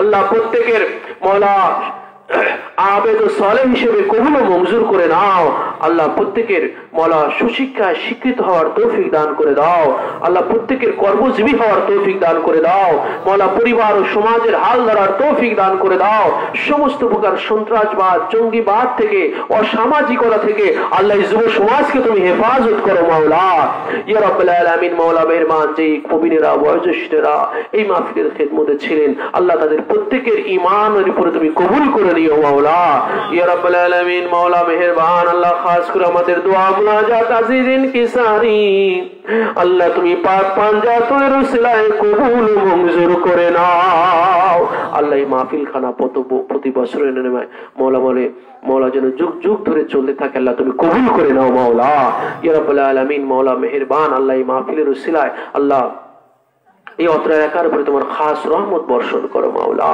ইয়া রাব্বুল আলামিন মাওলা মেহেরবান আল্লাহ খাস করে এই মাহফিলের মাওলা দূর দূরান্ত থেকে মাওলা অত্র এলাকা থেকে যে যেভাবে এই মাহফিলের আঞ্জামের জন্য সহযোগিতা করেছে খেদমত করেছে আল্লাহ প্রত্যেকের এই সহযোগিতা খেদমত তুমি কবুল ও মঞ্জুর করে নাও মাওলা আল্লাহ পরকালে নাজাতের জরিয়া করে দিও ইয়া আল্লাহ ربنا تقبل منا إنك أنت السميع العليم وتب علينا إنك أنت التواب الرحيم نور چشم فاطمہ یعنی حسین ابن علی سید الشہداء شہید کربلا کے واسطے یا الہی سب اٹھا لو درد اندوں کی بوس غوث اعظم پیر مرشد رہنما کے واسطے وصلی اللہ تعالی علی خیر خلقہ ونور عرشہ سیدنا محمد وعلى آلہ وآل بیتہ اجمعین وخصوصا علی سیدنا الغوث الاعظم امین المکین سبحان ربک رب العزة عما یصفون وسلام على المرسلين والحمد لله رب العالمين بحق لا إله إلا الله محمد رسول الله يا شيخ عبد القادر شيئا لله السلام عليكم ورحمة الله